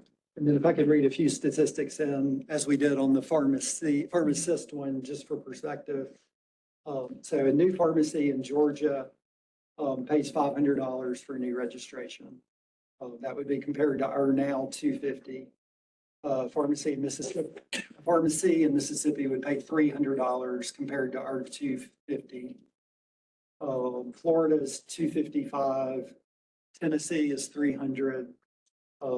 Just for the fun of it, California is $1,025. Texas is $580. And then the only one we would be ahead of regionally is Kentucky at $150. So again, the optics are, it's, you know, a 25% increase, but another fun comparison is the elevator out in the hall cost $430 for its initial permit. And the elevator pays $190 per year to renew. So to compare overseeing pharmacy to overseeing an elevator, you know, we're not taking advantage of our members that we're working so hard to regulate, again, to protect public health. Okay. So I've got a proposed amendment, 680-X-2.35. Any other discussion on the proposed changes? Okay. So can I get a motion, or I'll entertain a motion to adopt with change 680-X-2.35 fees for initial pharmacy permits, biennial permit renewals, and transfer of ownership. So moved. Second. Second. All right, got a motion and a second. How do we vote? Aye. Yes. Yes. Yes. And I vote yes. All right, we're going to take a 10-minute recess. We'll come back At 11:00. Well, actually, we'll just go ahead and come back at 11:10. That'll be about 14 minutes. Thank you.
And I thought they would, so we've got a second here. Start back. Hanley.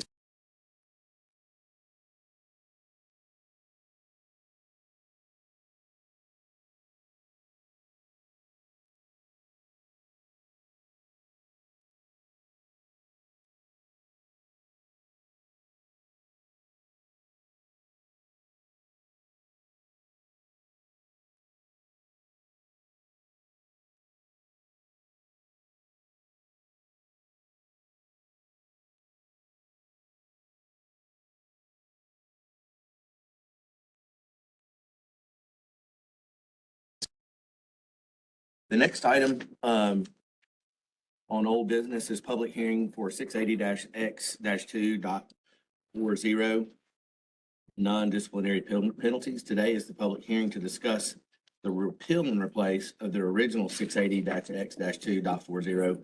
The repeal and replace is being proposed to develop an alternative fine schedule as mandated by Act 2025-372. We've received 11 comments for this rule, and I know everyone has already reviewed those in the Dropbox. There's also an alternative draft with some edits that need to be considered that has incorporated most, if not all, of the comments that were provided. In addition, council has some comments to make. I do. Thank you, Mr. President. Thank you for that break. Anne Marie and I were actually continuing to work on tweaks on this, even in the last minute. So we're going to bring that up for you in a second and show you. As you know, most of the comments that we received from the public on Dot 40 make the point that the administrative fines for late license renewal are no longer allowed under Act 2025-372, which is our sunset bill from last year. I've taken a hard look at this and have some thoughts for the board on this. To cut to the chase, I have come to the conclusion that I'm convinced I agree with the commenters. There's one sentence in the sunset bill, and I want to say I'm not criticizing previous council, but there's a provision in the sunset bill that says this subdivision does not authorize the board to impose monetary penalties in addition to a late fee, delinquency fee, or reinstatement fee imposed by the board.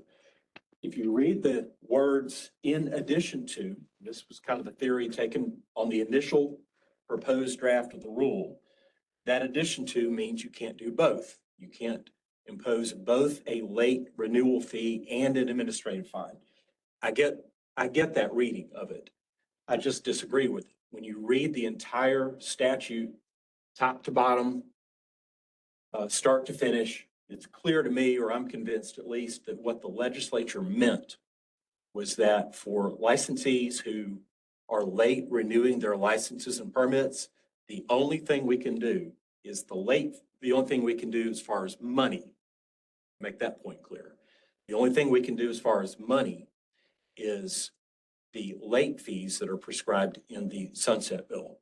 So that is the only monetary consequence that we can impose. There are other things that we can do, and there are informal email reminders, there's correspondence that we can do, up to and including, if it comes down to it, we can actually move in court for suspension. I hope that we don't ever get to that point, but there are other non-monetary things that we can do. But as far as a monetary consequence, we can't go beyond the late fee.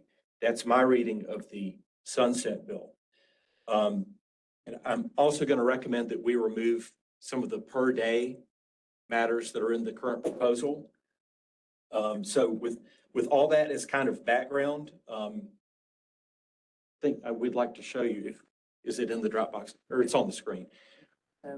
Whatever you see in red would be new changes. Right. Compared to the proposal. Right. And the gist of these changes that we want to show you now essentially eliminate any administrative fines that would apply to a licensee for being late renewing a license or permit. So as you can see, that in addition to F will be eliminated. And if we scroll down through the table, quite a few deletions, and that'll be everywhere where it's operating with an expired license or permit. That's going to be removed. That also had the side effect of removing almost all of if there was a per incident or per violation, those have fallen out as well.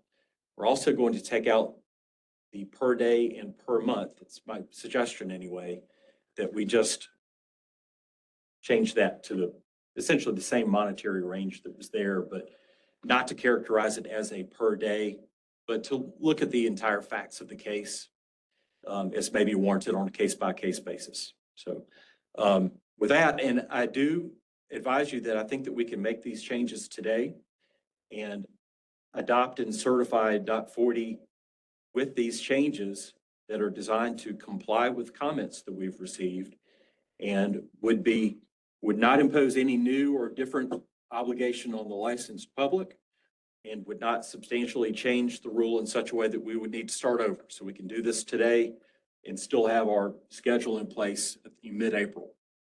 So those were my comments, Mr. President. Thank you. Give everybody a chance to look through the changes. It looks like these are updated in Dropbox, are they not? That's what I thought. Yes. So I want everybody to have a moment to look through those changes in Dropbox.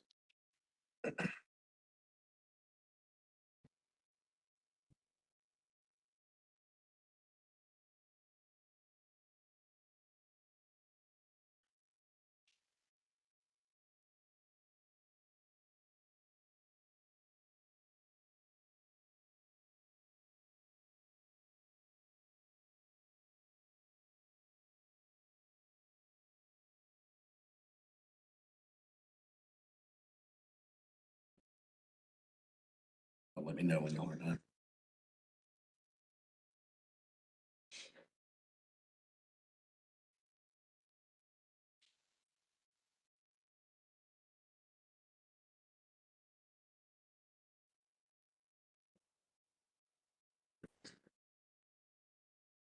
Johnny's still looking. It looks like.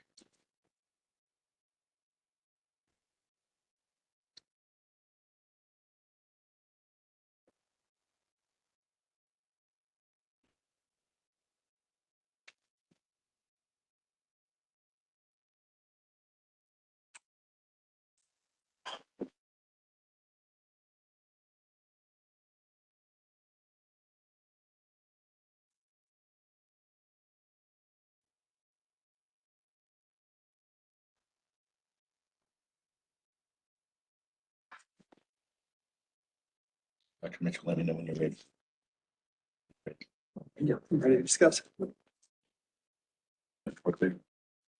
Johnny? Yeah. All right, so at this time, I'll entertain any discussion from the board with regards to the edits and or comments.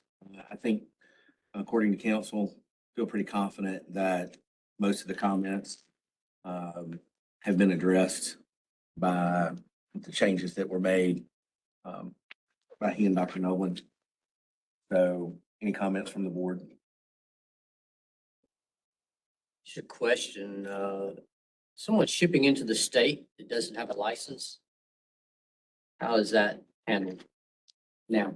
Shipping into the state, either from the shipper's perspective, not having proper permit, or the receiving location not having a proper permit, will be a separate issue that is not covered as a non-disciplinary matter. So that's going to be a disciplinary matter for us. Are we gonna be able to discipline them, or are we gonna have to take it to civil court? Certainly in the case of shipping from out of state to a location that does not have an active permit, there's a statutory procedure for that. And it's both a misdemeanor, and we can get an injunction, and we can do discipline. So there's definite options there. And I feel I'm a little bit cold on the applicable statute, but I feel sure it would be the same. As for the receiver and for the shipper? I feel confident saying yes, yes. That's been a pretty common infraction that we've seen is suppliers and pharmacies shipping into the state with no permit or an expired permit, sometimes for a significant period of time. But those numbers are not in this. Those are not reflected here because those would not be a non-disciplinary matter, right? Any other questions for council? Any other discussion? So like, when we were, 123 specifies a range. So I see where we removed most of those. Failure to complete required continuing education still says $0 to $100 plus $10 per hour short. So the plus 10 does not give the board discretion to not impose a fine. Is that, and that's not a range, is that? It's a way of graduating and providing a guideline depending on how far behind in your seat. You're talking about CE, I guess, right? Yeah. In a way, and this is very common. I know the Board of Medical Examiners does something very similar. That the amount of non-disciplinary fine that you would pay is graduated by how far behind in your hours you are. I mean, being 1 hour behind is different, certainly feels different to me than being 20 hours behind. So does the fact of it being per hour, does that fall in the definition of a range? I feel like there is a range there, 0 to 250. Plus, I mean, there's a maximum number of hours you can be short of a requirement. So that would put a cap on what the maximum range would be. So we don't need to put 0 to 25 there just to be consistent. Well, no, I think the range is established by the fact that there's a maximum number of hours you can possibly be behind. I mean, you could have gotten 0 hours. So I'm the attorney's here. Yep. Yep. Yep. Okay.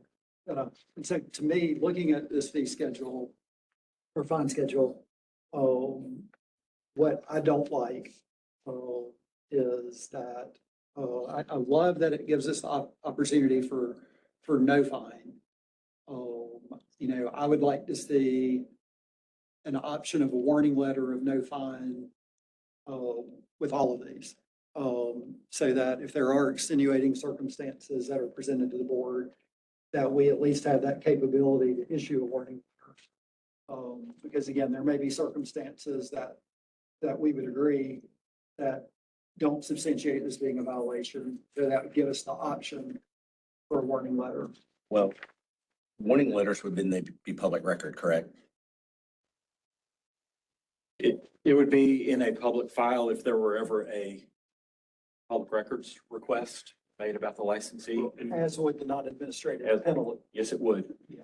I would say in receiving your comment completely, the schedule that we're preparing here is in response to the legislature's requirement that we put forward a monetary schedule.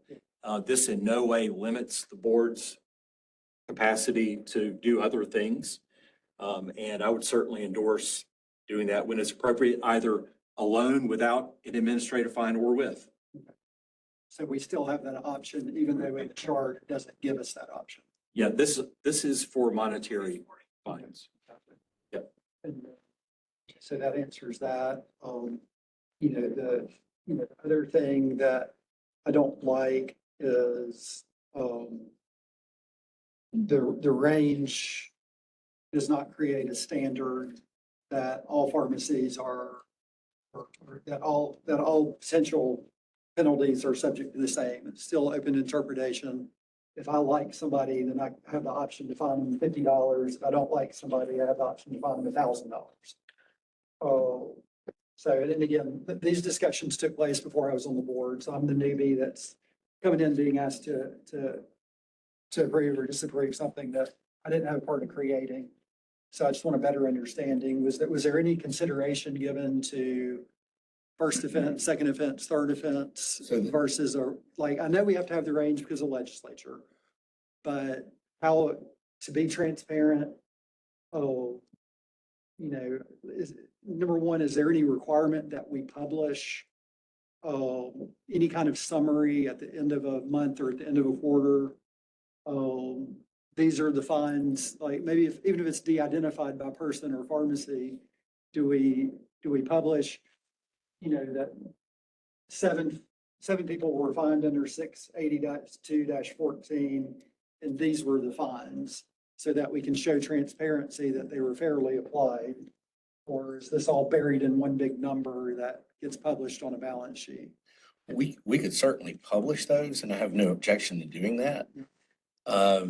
And also with regards to first offense, second offense, third offense, these are intended to be first offense, maybe second offense on occasion, but usually by the time you're getting to second and third offense, you're on to another Yeah. chart. It's disciplinary, yeah. So with regards to trying to assign a number to, if you do this and do that to be consistent, I will tell you, we've had that in the past where we had a chart, and if you did this, this was the fine. And if you did this, this was the fine.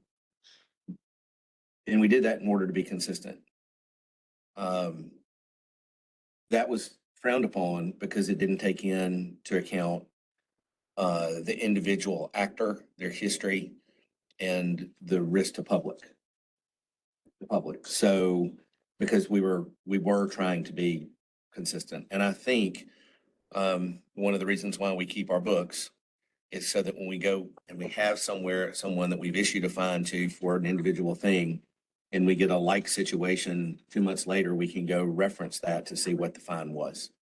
So I think it'll be an incumbent upon the members themselves to try to be consistent. I don't necessarily know, and maybe we can get some clarification from council and some discussions, but where we can create, go back and create the first offense, second offense.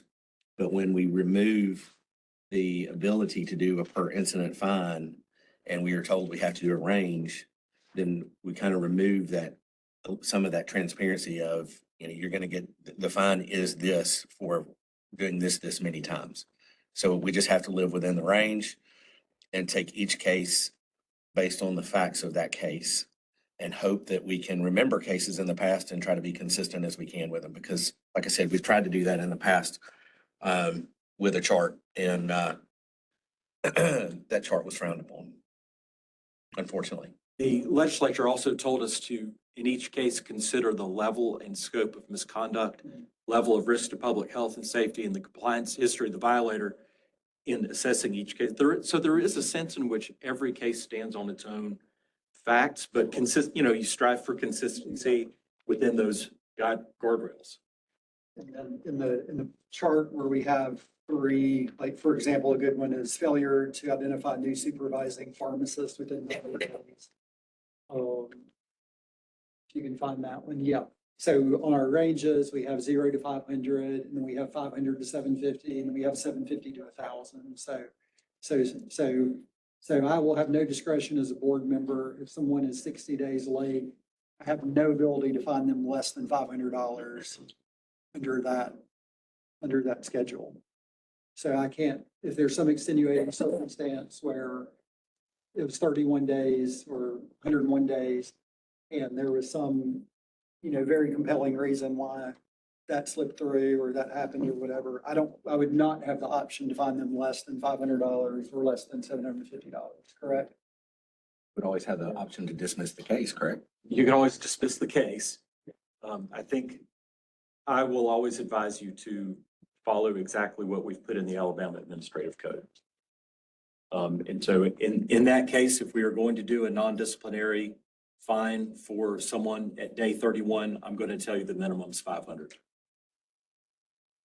But we can always, as Dr. Cobb says, not do anything.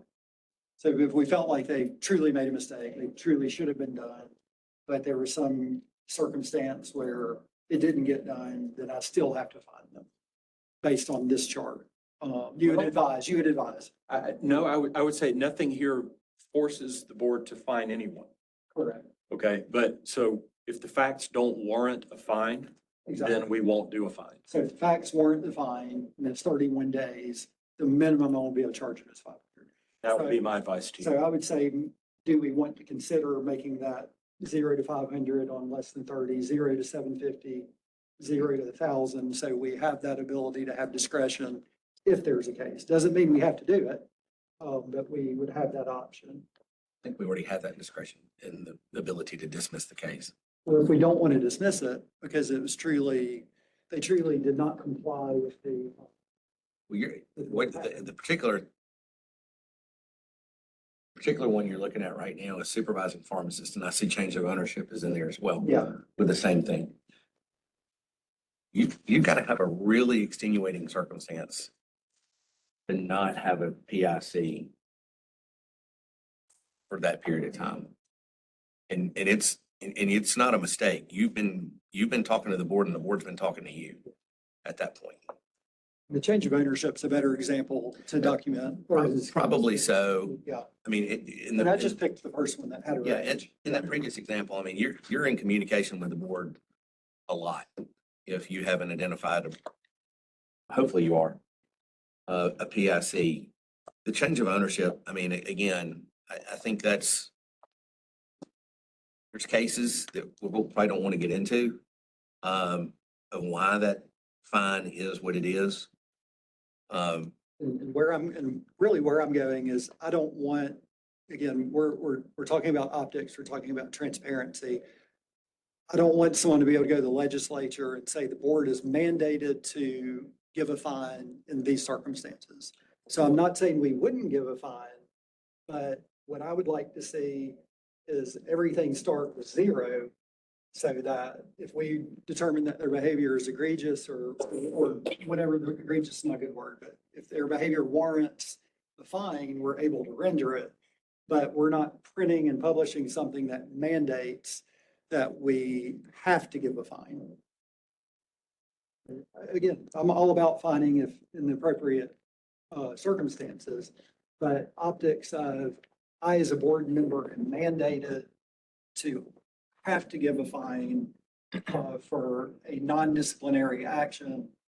And again, I'm not comfortable with saying I have to give a fine. And I see that occurs through here probably 6, 8, maybe 10 times. It's probably 2, 3 times in each chart, yeah. Any discussion? How often do we dismiss cases? Or like, is that common? It is. In extenuating circumstances, yes. And that's the other point that Dr. Mitchell is making, is that we have those cases and we need to publicize that, letters of reprimand and just letters of concern that we do on a monthly basis, that the public thinks that all we do are fine people because that's all they see. They don't see the other. So if we publicize that and let it be known, how many did we do yesterday? Or, in a month's time or 2 months time, whatever, then the public realizes that's what we're doing. That's the second point. His first point, Dr. Mitchell, I think we have all the flexibility we want. I don't have a problem with changing it from 0 to 750 and 0 to 1,000. That doesn't bother me. It really doesn't change anything. And again, we don't have to do anything. We can drop it. We can send a letter of concern, a letter of reprimand, and or any of those fines. I don't think our hands are tied. Otherwise, if we want to, but changing it doesn't bother me either. Doesn't matter to me.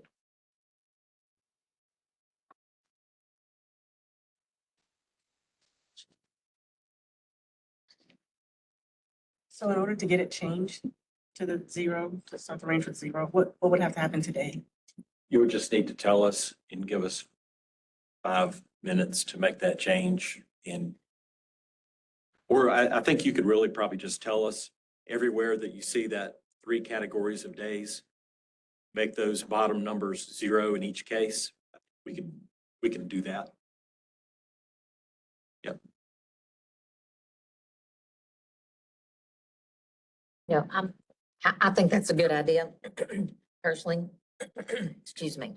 I like that idea, but I feel like that's how we got in trouble last time, was having too much of a range. We didn't, I mean, they said somebody needs to be able to log on there and see exactly what they're gonna have to pay. So, They also said you gotta have ranges. and then they said we're gonna have ranges. So I don't know. I'm not arguing one for or against. I'm just saying we're opening up to, again, interpretation that we charged on 30 to 100 days, we charge somebody $250 and then we charge somebody else $750. We liked that $250 person better. You know, and that goes to Jeb's question about, you know, what if you like this person? The truth is, we are at this moment, a 7-member board. We're soon hopefully to be a 9-member board. I don't think one person's like or dislike for a certain person can overcome a 7-member board, a 9-member board. I think we all take it as, you know, not personally, we take it as part of our job to administer these fines equally and fairly. So I don't know. That was just my concern was if you don't have a definite number, then someone going to say that we didn't treat one person fairly against another. Yeah, I mean, I think that's part of the concern is that if we get where it's 60 days and we charge $200, that's going to be held in the light against somebody that we charge $600 for, who had the same time frame, and there's different circumstances, but nobody will ever know the different circumstances. What they'll see and what'll be presented is you did this for this person and that for that person. And that's my concern. I'm not opposed to doing it because, you know, when I write policies at work, try to write them vague and allow for professional discretion. But I'll, you know, also understand that I don't want us to get sideways because we did $600 for one and $300 for one, completely different set of circumstances. But again, that's not the story that'll be told. Jeb, would changing the dollar amounts, the bottom dollar amount, would that maybe serve? Because we'd still have a range. Well, I think you talking about making it lower than what it currently is. Yeah. Well, I think what he wants is to be able to not fine. Yeah. Well, again, I'm not saying I don't want, what I'm saying is I don't, like, I'm not necessarily opposed to the maximum amounts. I think the maximum amounts are probably reasonable. But what I'm concerned about is the optics of I have to fine. So my two choices are I have to dismiss it or I have to fine $750. And so, I mean, I agree if we publish, like, I want to be transparent. And you know, and again, there are going to be reasons why I find somebody $600 versus $300. And that's going to be documented in my notes or in that file or whatever mechanism I have to document that. But again, what I don't want is the legislature to be able to hear that I'm mandated to give a fine. Because then it looks like that only exists to generate money when that's not the case. So I don't mind the amount. I just don't like that, my two options are to dismiss a case, versus I have to find $750. Is there any more discussion on that particular issue about changing those fine amounts to zero? Okay, so what I want to do is I'm going to take a vote on that amendment on its own to change all of the fine amount ranges from 30 days to 500, 30 to 100, and then what greater than 100 to change all of the minimum amounts to zero. So I'll entertain a motion to do that. All right, I've got a motion. Do I hear a second? Second. Okay, got a motion and a second. So how do we vote? No. No. And I vote no. But I believe the ayes have it. So we'll change those in .40, everywhere where it states 30 days, 30 to 100 days, or greater than 100 days. What'd you say? Who? Knows. The ayes had it. I thought the ayes had it. Let's recap. Do that again. Do the aye. Did I? Your nay, No. nay, Nay. nay. Aye, nays have it, sorry. Yeah. I miscounted. So that does not pass. So now we're on to, any more discussion on the general, disciplinary penalties of .40? Okay, I do not have anybody, signed up for the public hearing to speak on this. So I did sign up. 0.40, right? It's the last name. oh, sorry. Sorry, Nick. You're over two. I know, I'm dying up here. All right, Janae, come on up. Say something. I didn't realize how they had done this. My bad, Janae, I already messed you up one time today. Come on up.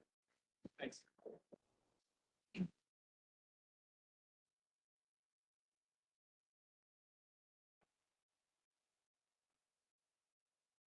Now you'll have 3 minutes.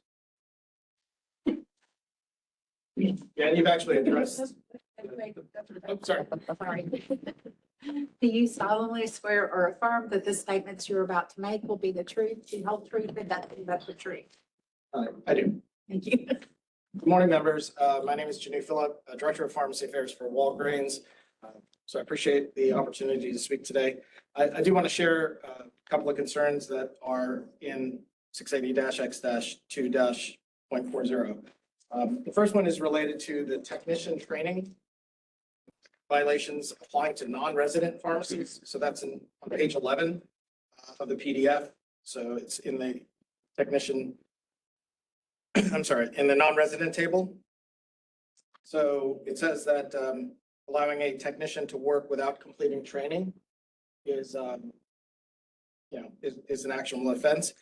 Non-resident pharmacies don't train technicians under Alabama's requirements. So they are typically licensed and regulated in their home state. And so from a mechanism standpoint, it really shouldn't be applicable here. The proposal here doesn't specify whether the training refers to the technician's home state requirements, Alabama's requirements, or something else entirely. So it really, I think it creates some confusion, and it could potentially be interpreted to mean that technicians from out of state are required to comply with Alabama's training requirements. So my recommendation here is just to strike that altogether. I don't think it creates a substantive action since you're reducing regulatory burden.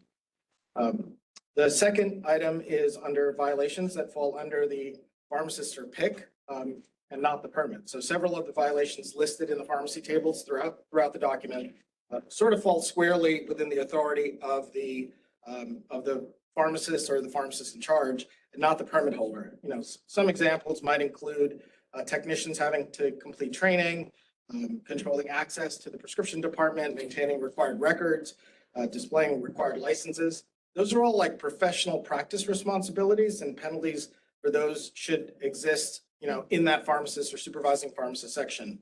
So it looks like there potentially could be double penalties involved. And so I just recommend that it should only, like those penalties should only occur if that the permit holder knew or caused or directed those things to have occurred. The third item is related to under section 2A of the rule that talks about the second violation within 10 years. So it says that the board elects to issue an administrative fine. That individual or entity may not receive another administrative fine for the same violation within a 10-year period. In that phrasing is the term entity. The term entity is not defined in Alabama pharmacy laws or rules that I found. And the general term entity could very easily mean corporation, partnership, or LLC as it relates to pharmacy. So obviously, especially when you're going through these changes within 0.05 and separating out independent and chain, there's a concern there. So You know, wrap it up for me real quick. that's the last piece is just like, it's a concern that you're going to potentially see one violation in one pharmacy of a chain and consider that the entity. And then any violation from that same location or any other location from that chain pharmacy could fall under the entity. So I'd recommend just changing the word entity to permittee, if that's what you meant. And I don't think that's substantive either. Thank you. Thank you. Good, thank you. Any discussion on Mr. Phillips? We don't have any more, or any more questions, any questions about Mr. Phillips, Dr. Phillips? I agree with the third one. The first one, if we're imposing a regulation on our in-state entities, I don't see how we cannot impose them on any other entity. The second one, I forgot what, that was, but those, if I do, you just changing it to permittee or whatever, it'd be easy to do and clear. Yeah, just like if I'm a non-resident pharmacy in Florida, as an example, I train under Florida's requirements, right? My technicians train under Florida's requirements. We don't submit anything to Alabama in terms of our technician training. So it's not applicable. And so it doesn't need to be in the rule, in my opinion. I think it should be stricken. Any other questions? All right, thank you. Thank you. All right, any discussion on the comments? Any discussion on changing the word to permittee instead from entity? I do agree that we could change that wording. And my only concern on that first situation is, as Mr. Brooklier said, we're requiring our technicians here in the state of Alabama to go through I would say a pretty rigorous training program to be well educated in their jobs.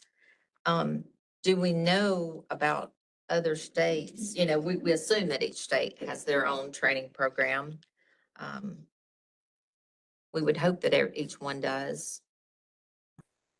Does anyone know that answer? If You might know that. In Florida, technicians had to go through a training program because I was going to be licensed there. So you can't be a technician without a training program or have gone to a tech training school. Okay. So, I mean, I know Florida's that way. Well, in general too, we don't permit out-of-state technicians, right?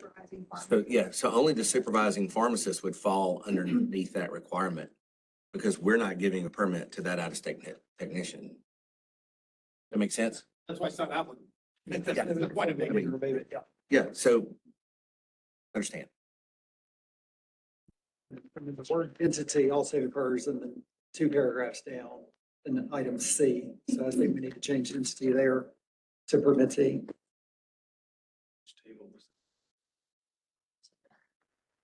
And to C. Individual or entity, yours says person or entity.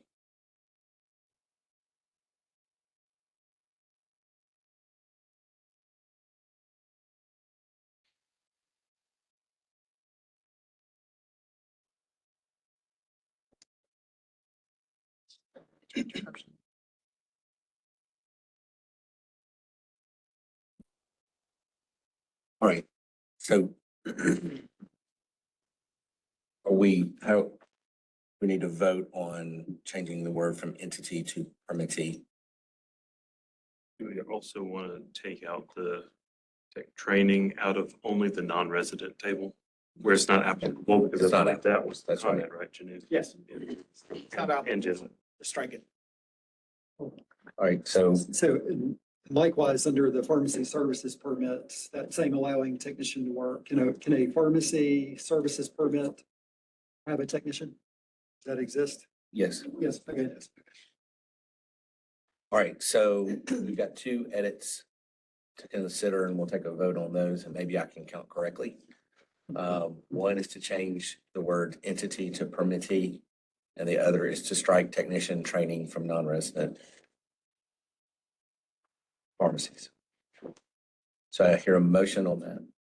So moved, Do I hear a second? Second. All right, how do we vote, Johnny. Johnny? Aye. Yes. And I vote yes, I can do that. So those changes will be made. So that concludes the people signed up for public comment. So now I will entertain a motion to adopt with change 680-X-2.40 non-disciplinary penalties. Do I have a motion? So moved. I have a motion and a second. How do we vote? Aye. Aye. Yes. Abstain. I vote yes. That rule will go into effect April 13th. All right, old business. Aside from the 7 rules, which we just had public hearing on, there are 2 other rules in the rulemaking process. 680-X-2.50 civil penalties and 680-X-A appendices. Both rules are proposed to develop a civil penalty schedule as mandated in Act 2025-362. Proposals can be found on our website under the statutes and rules. The public hearing is scheduled for March 18th. Comments are due to Anne Marie Nolan at anolan.albop.com by end of business March 13th. At this time, we'll discuss board travel requests. The board needs to schedule dates for interviews for the Sanford P4 class. And we need to know how many are attending. We also need to look at all P4s being on campus for classes starting March 23rd through April 23rd, except for Fridays. We could schedule those interviews on a date, time block where all board members are going to already be in town. So for Sanford, let's look at our meeting dates. Where are we? Are we in town one of those days? April 15th. If we're all already going to be here, is that a Tuesday or a Wednesday? Wednesday. Wednesday. Is Tuesday possible? What time do they want to do this, Anne Marie? Sorry, Rebecca's.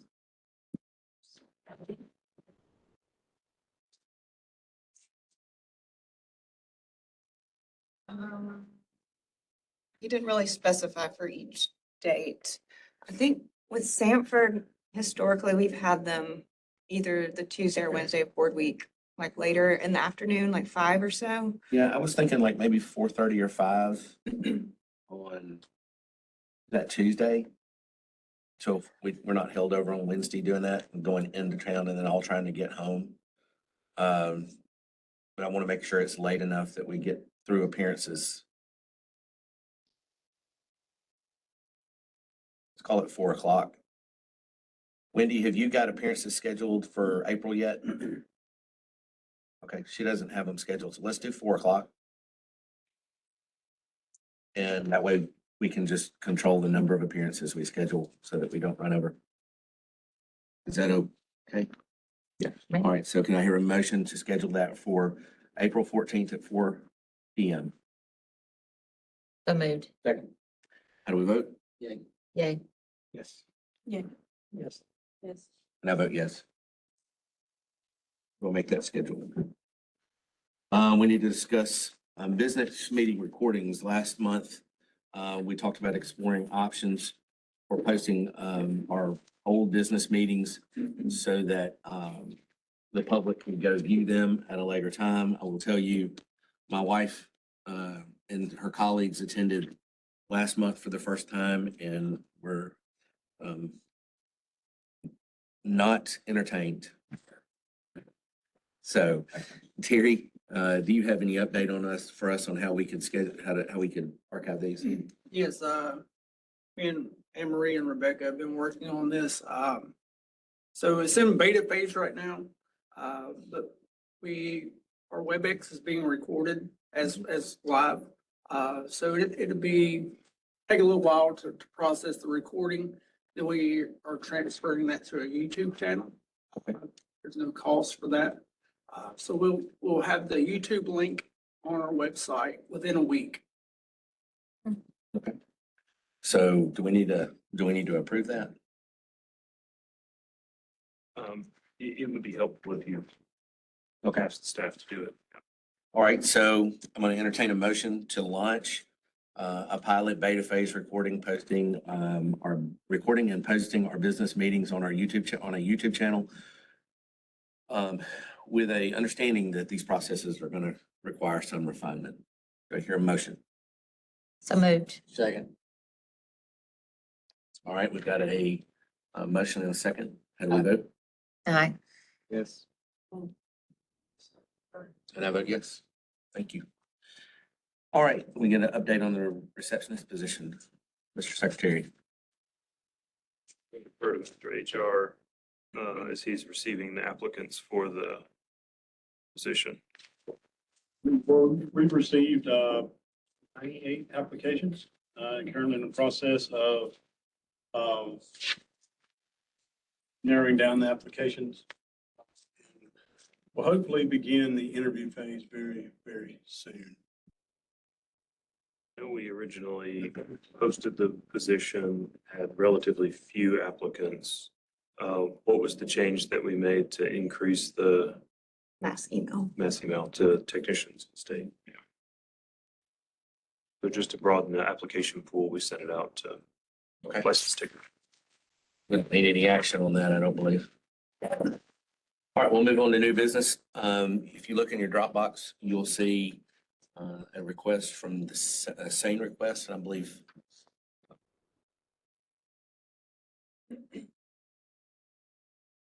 take a look at that. Where is it? The SANE, SANE, SANE Request. It should be in your new business. new business, down toward the bottom. It's from Thomas Hospital. Gotcha. So I think Alan Nosman can address any questions on that. I hope so.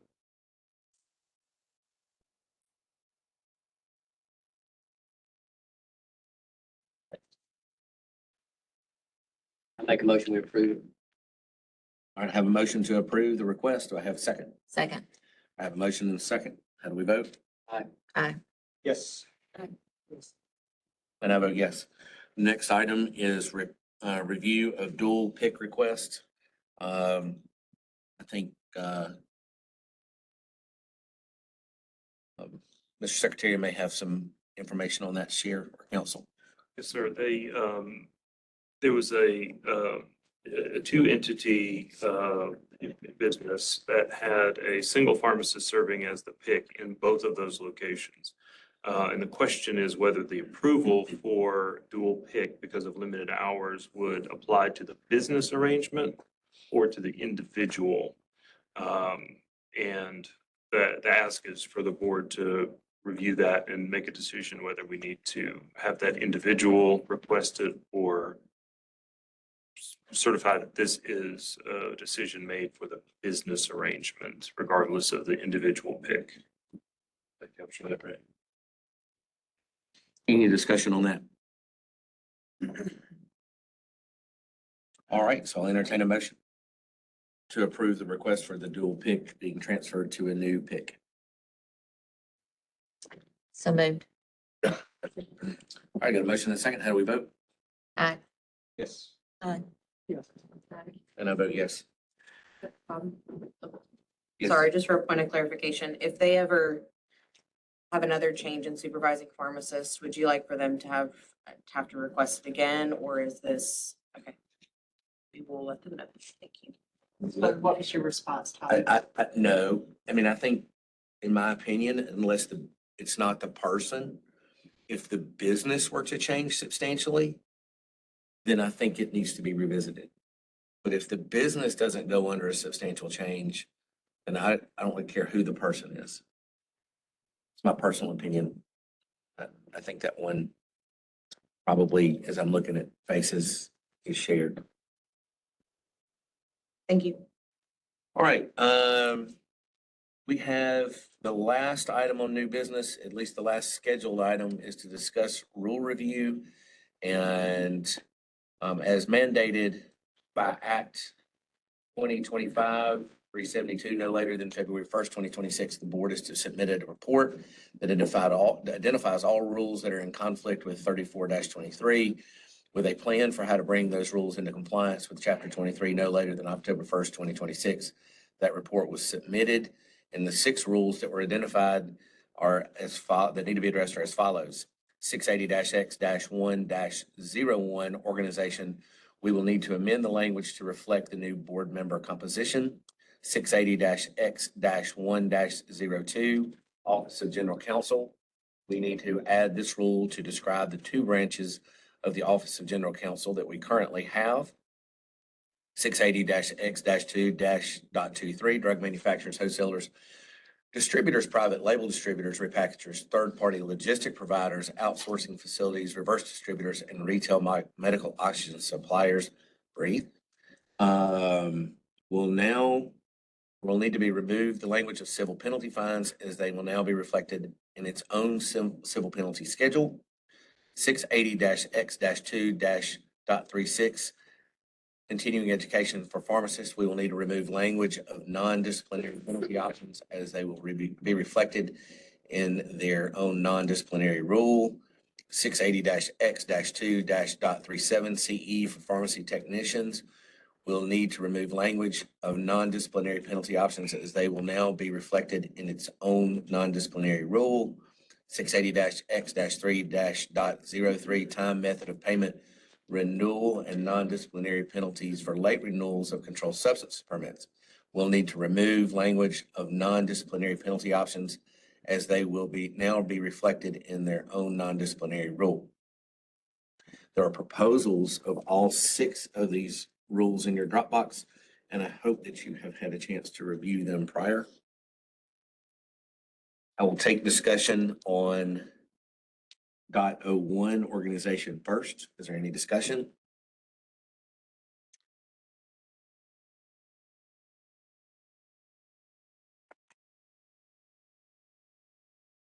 Not hearing any discussion. We need to start the rulemaking process. Am I correct?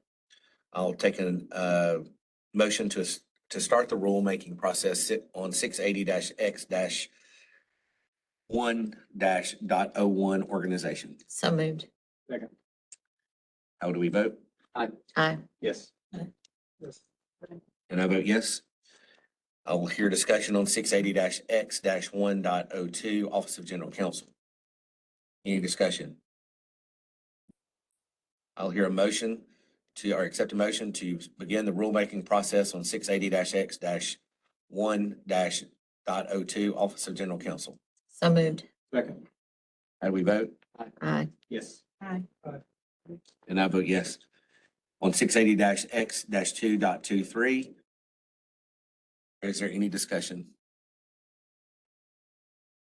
Not hearing any discussion, I'll entertain a motion to begin the rulemaking process on 680-X-2.23. So moved. Second. Motion is second. How do we vote? Aye. Yes. Aye. And I vote yes. Next item is 680-X-2.36 CE for pharmacists. Is there any discussion? Not hearing any discussion, I'll entertain a motion to begin the rulemaking process on 680-X-2.36 CE for pharmacists. So moved. Second. Got a motion and a second. How do we vote? Aye. Yes. Aye. And I vote yes. Next item is 680-X-2.37 CE for pharmacy technicians. Is there any discussion? Not hearing any discussion, I'll entertain a motion to begin the rulemaking process on 680-X-2.37 CE for pharmacy technicians. So moved. Second. Got a motion and a second. How do we vote? Aye. Yes. Aye. And I vote yes. Last item, 680-X-3.03 time and method of payment for renewals and non-disciplinary penalties for late payments of controlled substance permits, of controlled substance permits. Do we have any discussion? Not hearing any discussion, I will entertain a motion to start the rulemaking process on 680-X-3-.03. So moved. Second. Got a motion and a second. How do we vote? Aye. Yes. Aye. And I vote yes. That is all the new business that we have today on our agenda. I have one item I would like to ask the board to consider. As we have passed .40, the non-disciplinary penalties, I personally would like to ask the board staff to generate us a report of how many individuals and entities we have that are going to fall into which categories. because we have quite a few of them. And it is my personal opinion, I'm not asking this for an action, I'm stating this, I am asking the previous for an action, that many of these people have been waiting, individuals have been waiting a long time. Some of them have had to fill out applications, in which cases they've had to indicate that there's pending board action. And I would like for us to consider dispensing with a lot of the individuals at the minimum fine in mass. But before we can do that, we need the board staff to not give us names, but counts of individuals and entities in each one of those categories for us to review next month. Any discussion on that? Right, not hearing any discussion. Can I get a motion to task the board staff with creating that report and providing us with that information? So moved. Second. I got a motion and a second. Can I find out how we vote? Aye. Yes. Aye. And I vote yes. Is there any other business to come before the board today? No, Mr. President. Not hearing any additional business, we are adjourned.